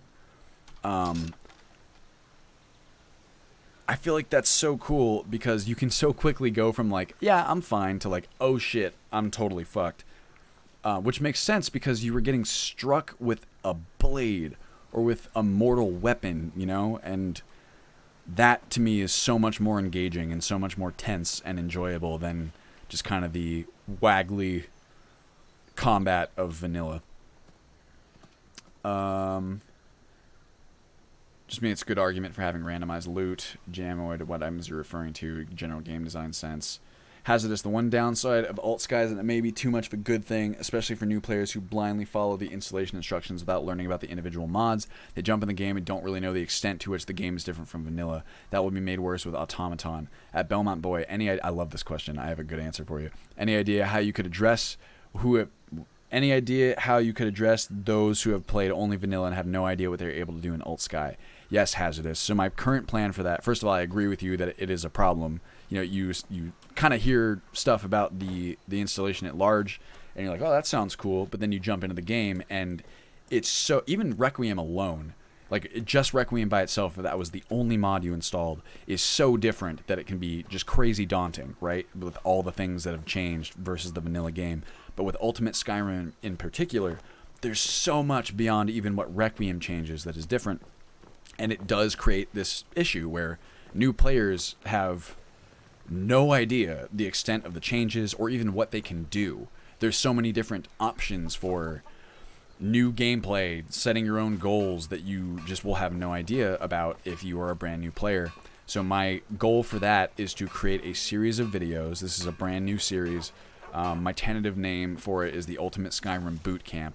But essentially these are just tutorial videos, beginner all the way up to expert level play, just things that will introduce some of those concepts to you visually in an enjoyable video format. So, you know, this could be anything from a video talking about quick tips for new players. It could be a video going in depth on some of the more complicated mechanics like spell research, for example, or just the idea that you can, just something covering all the different things you can do. You can get into like expert level tip videos, things like when you finally decide to take down vampires, here's some useful tips. Obviously spoiler warnings for all of that stuff, but I think that it will go a long way in helping new players become acclimated. And ideally, my biggest goal is to give them the knowledge that they will need to fully take advantage of all the new gameplay features that are in the installation, and to have an enjoyable time setting their own goals and just, you know, living within the new world that's been created for them, if that makes sense. Macmora, man, I'm playing my third character in Old Sky 3.4. Just found the broker. Oh, that is a spoiler. Bay is actually streaming Vigilant. Now I think I missed some chat. Sorry, I'm focusing on gameplay, so I'm missing some stuff here. Ultimate Skyrim Bootcamp sounds like a solid name. I know you were on the fence about it, but I think it makes sense. You should keep it. Alright, thank you for the feedback, says Mari. Jamoid, spam the player with 300 tutorial pop-ups in-game. That's another thing, too. So I really do not like tutorial pop-ups. I am not a fan at all. I think it's a... I understand why they exist, and it's not a terrible way of introducing information that is you feel like is essential, but I really do not like interrupting the flow of the experience if I can help it. So some of the information that I would explain through the boot camp, I have also made plans to introduce that information into the world diegetically through things like books. Someone made a really awesome mod in the Requiem subreddit that I've spoken with them about that does, so like the idea of unique mobs, right, that are like way more dangerous than other mobs.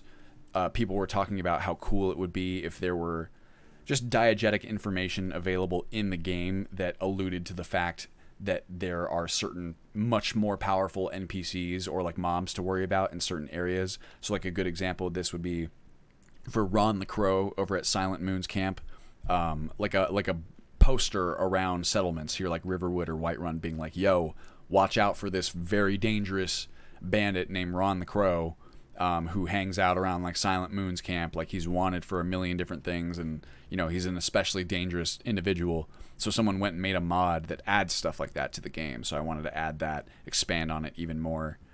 So there's a few different plans in place to make the learning experience a little bit more diegetic. Videos definitely do not qualify as diegetic, but it also fits nicely within the rest of the ecosystem of Ultimate Skyrim, because you watch videos to install it anyway. My YouTube channel is kind of like the central hub for information on Ultimate Skyrim, so I think it fits nicely. Let's see. Put in-game books for US mechanics. Boom. See, that's totally what it is. I don't think anyone does, but they can work in smaller amounts. It's just easy for players to feel inundated. Absolutely. And I don't know, I like making the videos too, because like videos are what I watch when I'm interested in finding that kind of information for other games.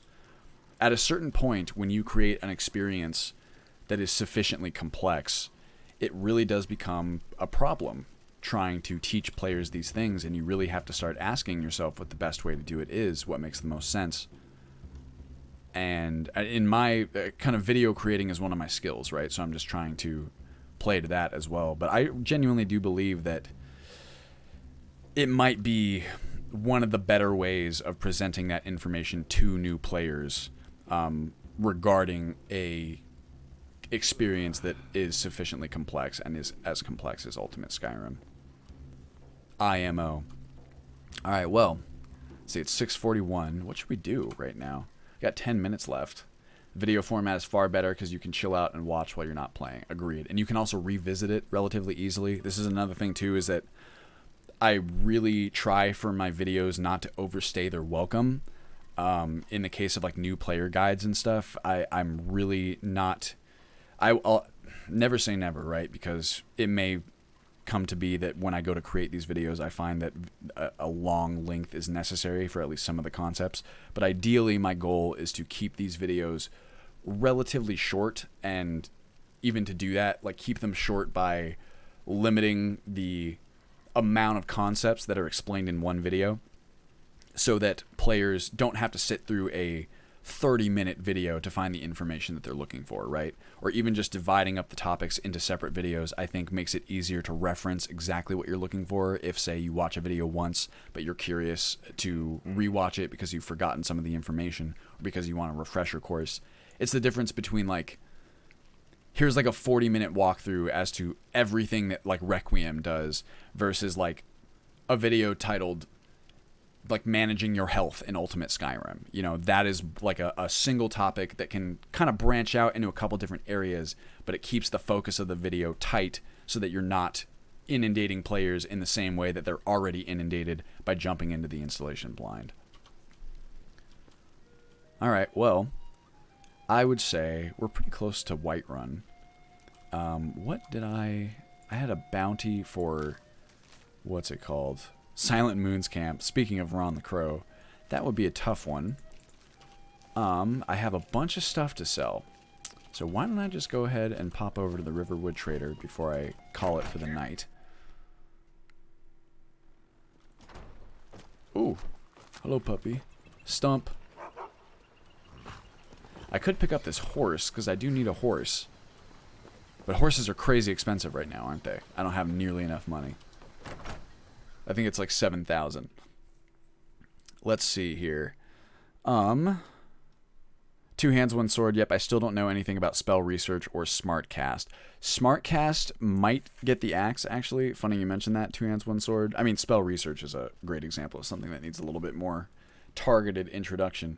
But smart cast, it depends. I might disable certain features of smart cast so as not to allow what I feel are kind of exploitable mechanics. The Riverwood Trader is everything you need. But those are good examples of things that could use a little bit more elaboration. I agree with that.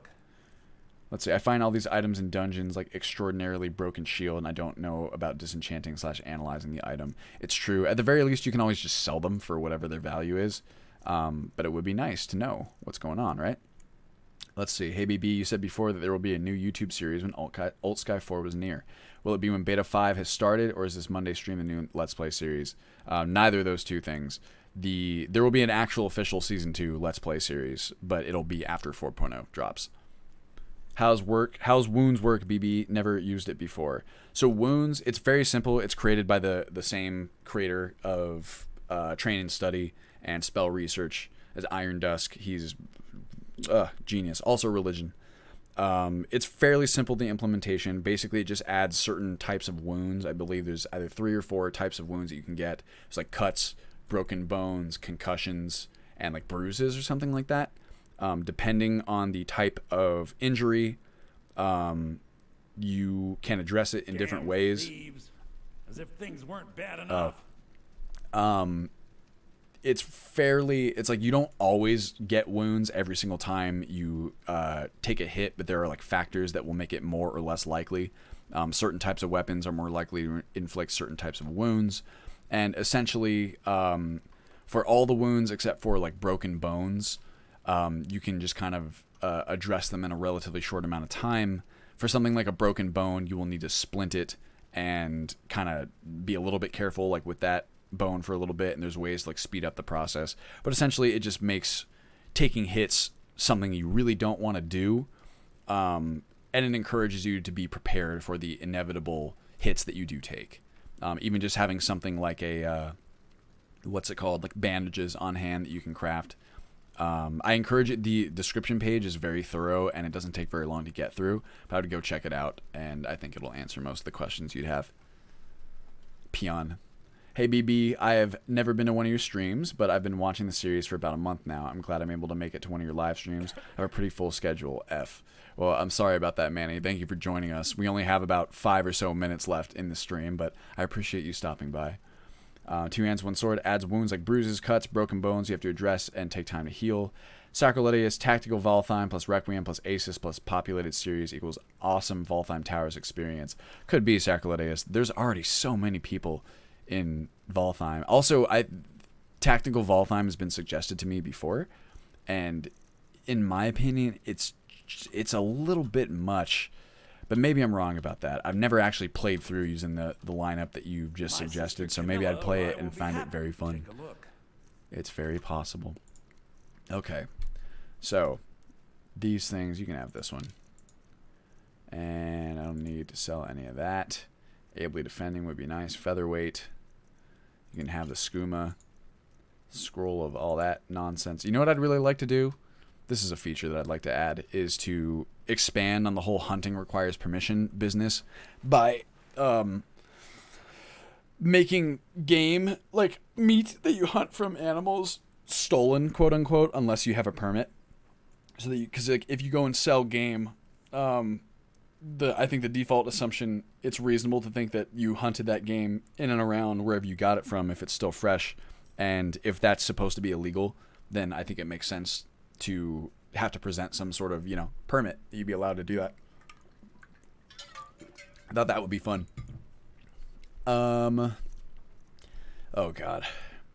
There's enchanted weapon parts in a cauldron. You get some alchemical solutions, which you can either research or sell. Anyone know what the ancient texts are for? Cuts and bruises reduce attribute regeneration rates and max values. Already set health regen to 0 by default. My character isn't Wolverine. Well, that's what Requiem does, Sacrilegious. They would agree with you.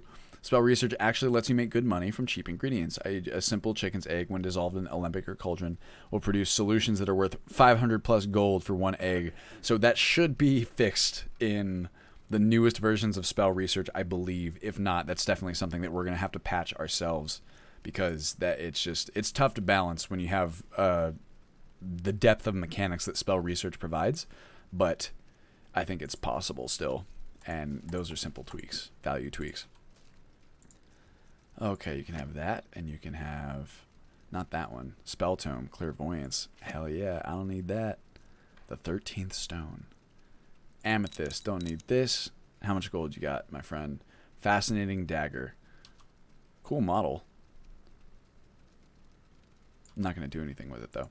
Like, it might even also be viable to require, like, for example, requiring players to have a certain perk in Alchemy before they can do that hazardous. That's very simple to do, because spell research functions through a variety of recipes, and it's very easy to add conditions to recipes, like perk conditions. Just so that any character, like, if I didn't have any alchemy skill or whatever, I would not know how to drop a thing into a cauldron and create some sort of solution that is, like, incredibly valuable, unless it were, like, extremely simple. But even there, you could represent that by, like, the first perk in Alchemy, just so that there's some sort of character investment. Flawless Ruby. Ooh. Pretty. And 2 garnets.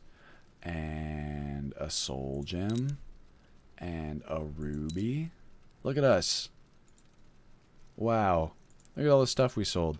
We got 3,700 gold. That's not a small amount, but it's not a large amount either. That can go very quickly. It's not even enough for a horse. Also, wow, it's so dark in here. It's very cozy. One of my favorite things, I feel like I was thinking about this the other day. There's going to be a lot more of this in Season 2, I think. But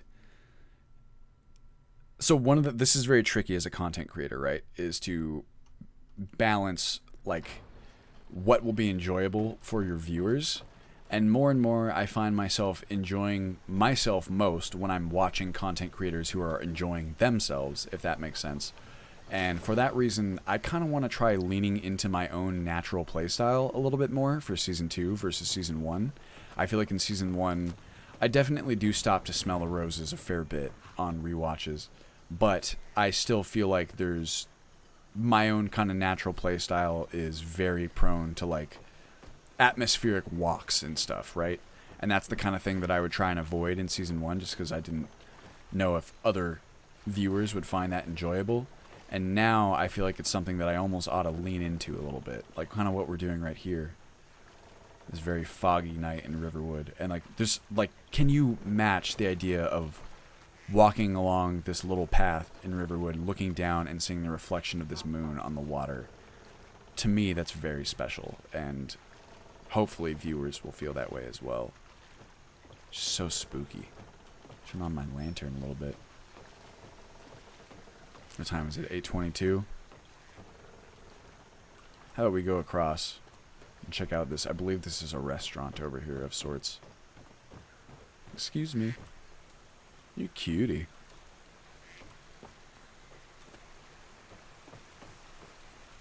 Coriana's Cook Shop. Let's see here. McMora, thanks. I still need to dive deep in the alchemical part. So far, I've just analyzed all the weird items and spells from Resto that I have. Jamoid, you could buy half a horse. Of course, which half is the question? I'm thinking, you know, you could do it vertically down the center, get some nice horse legs, but I'm thinking horizontal half, right? So you get the top. Ugh, this is gross.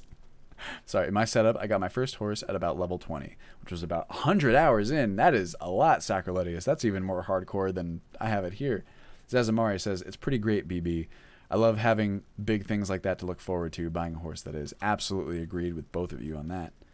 And suddenly you see a werewolf running at you. Ooh. Why do I see so many reflections of lights in the water when there are no light sources anywhere in front of or above the water? It's like a fake reflection. I'd have to see a specific example of that, Hazardous, but sometimes it's because the game engine doesn't recognize solid objects, so the light source is allowed to shine through. Or at least I would anticipate that's the reasoning for at least a few of it. What's going on here? Have I come in? Well, it is after 8. It's kind of like after hours. Hello. I've invaded your home. I've been hunting and fishing in these parts for years. Okay, Tjorvi. I think that we're closed up shop for the night. That's okay. We'll just make our way back to the inn and have just a nice sleep. What time is it? It's 8:30. It's honestly should be getting to bed in not too long, but maybe we'll read our light armor forging for an hour or two. Maybe play a tavern game. Ooh.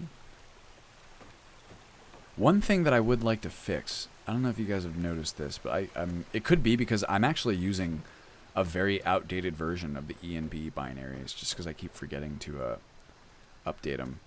But I've been noticing some weird light interactions with statics like fog. And ooh, I think I just see like right here. See that weird flash that's happening?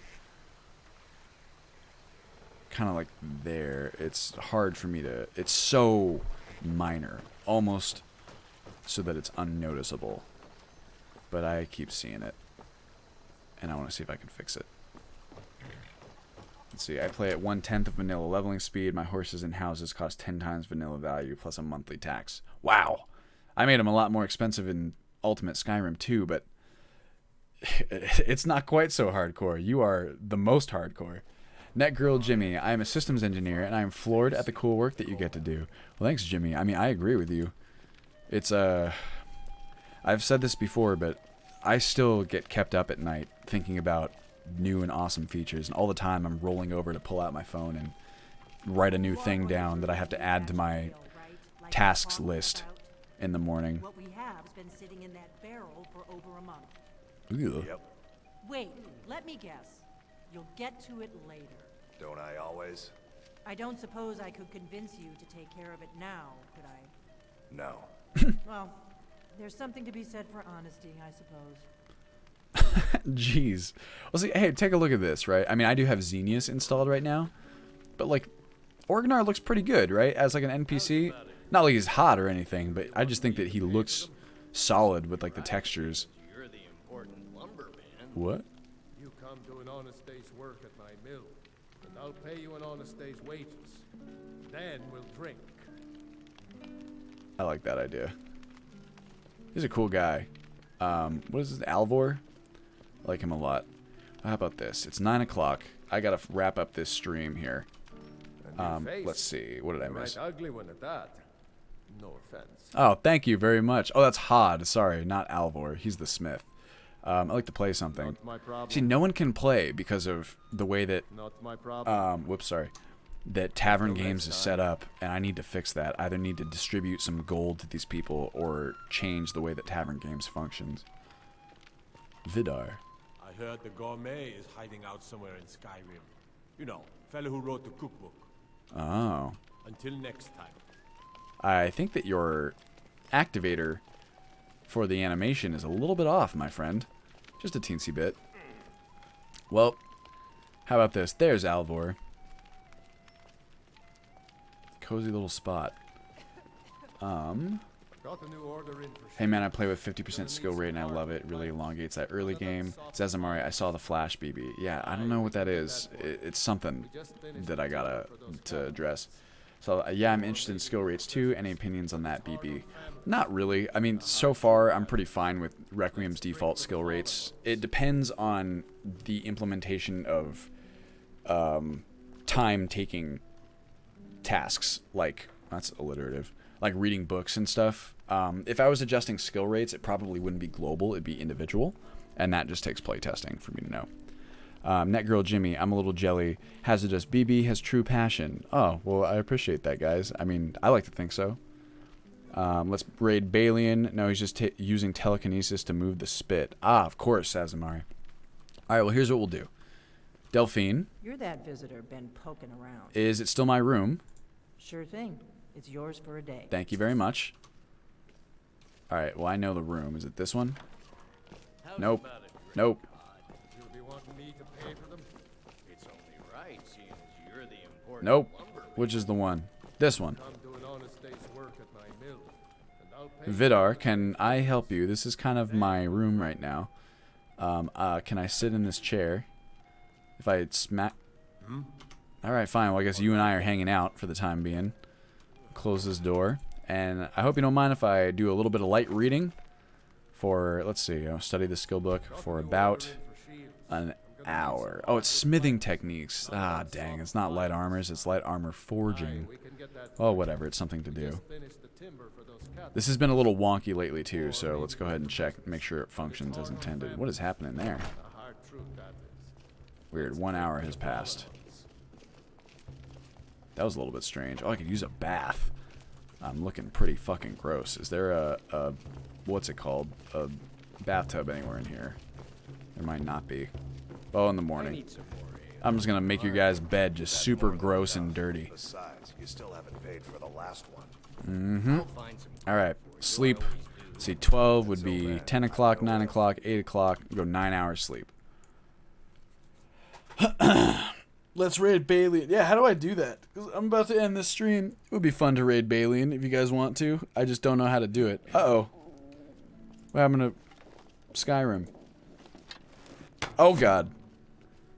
Ugh. Whenever my mouse drifts over into the corner, it does that. There we go. Hey, look, we got a level up on us, too. Nice. Well, I think that's a good spot to end the stream. Remind me in the next one that we have to level up. So I'm going to create a save.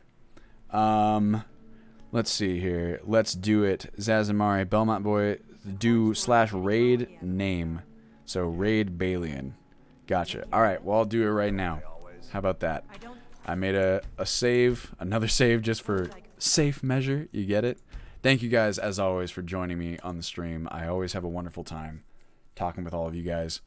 And this was an interesting one, wasn't it? A little bit different. I'll have to bookmark the actual gameplay start on the VOD. Anchovies just found US after a long break from Skyrim. About to go through the 3.4 install process tonight. Wish me luck. Good luck, Anchovies. It is not easy, but I like to believe that it's worth the effort. Yeah, cheers, BB. Take a few minutes to watch Vigilant with us. Thanks for everything. Thank you guys for everything. I really mean it. Cheers to you, Jamoid. Zazamari, thanks for joining me as always. Two Hands, One Sword. Great stream. Have a good day, everyone. You too, my friend. And let's do it. All right, here I'm going. Raid. And I will take a few minutes to watch Vigilant just to check it out. Okay, raid Balian. Am I doing it right? All right, here we go. And it's just in chat, right? I just put it here. There goes. Use. 4 viewers are ready to raid. Oh, this is so cool. Oh my god. All right, here we go, guys. Raid now. Boom. What happened? Did we do it? I guess I'll have to check right here. Dragon. Did it work? Hey, Belmont boy. Thank you for the raid. What? We just crashed at load. Oh no, guys. Oops. Oh no, we got some bad stuff going Well, on right I'm here. gonna end What a this time stream to and raid. we'll Thank all you so join much, Bailey Belmont, over on for the his raid, man. stream. I appreciate it. I hope you had a good stream showcasing some. Thank you guys very 4-point much for joining me as always, and I will see you in the next I am one. sure. That was a nice crash, wasn't it, Infinity? Thank you for the hype as well. Do welcome in.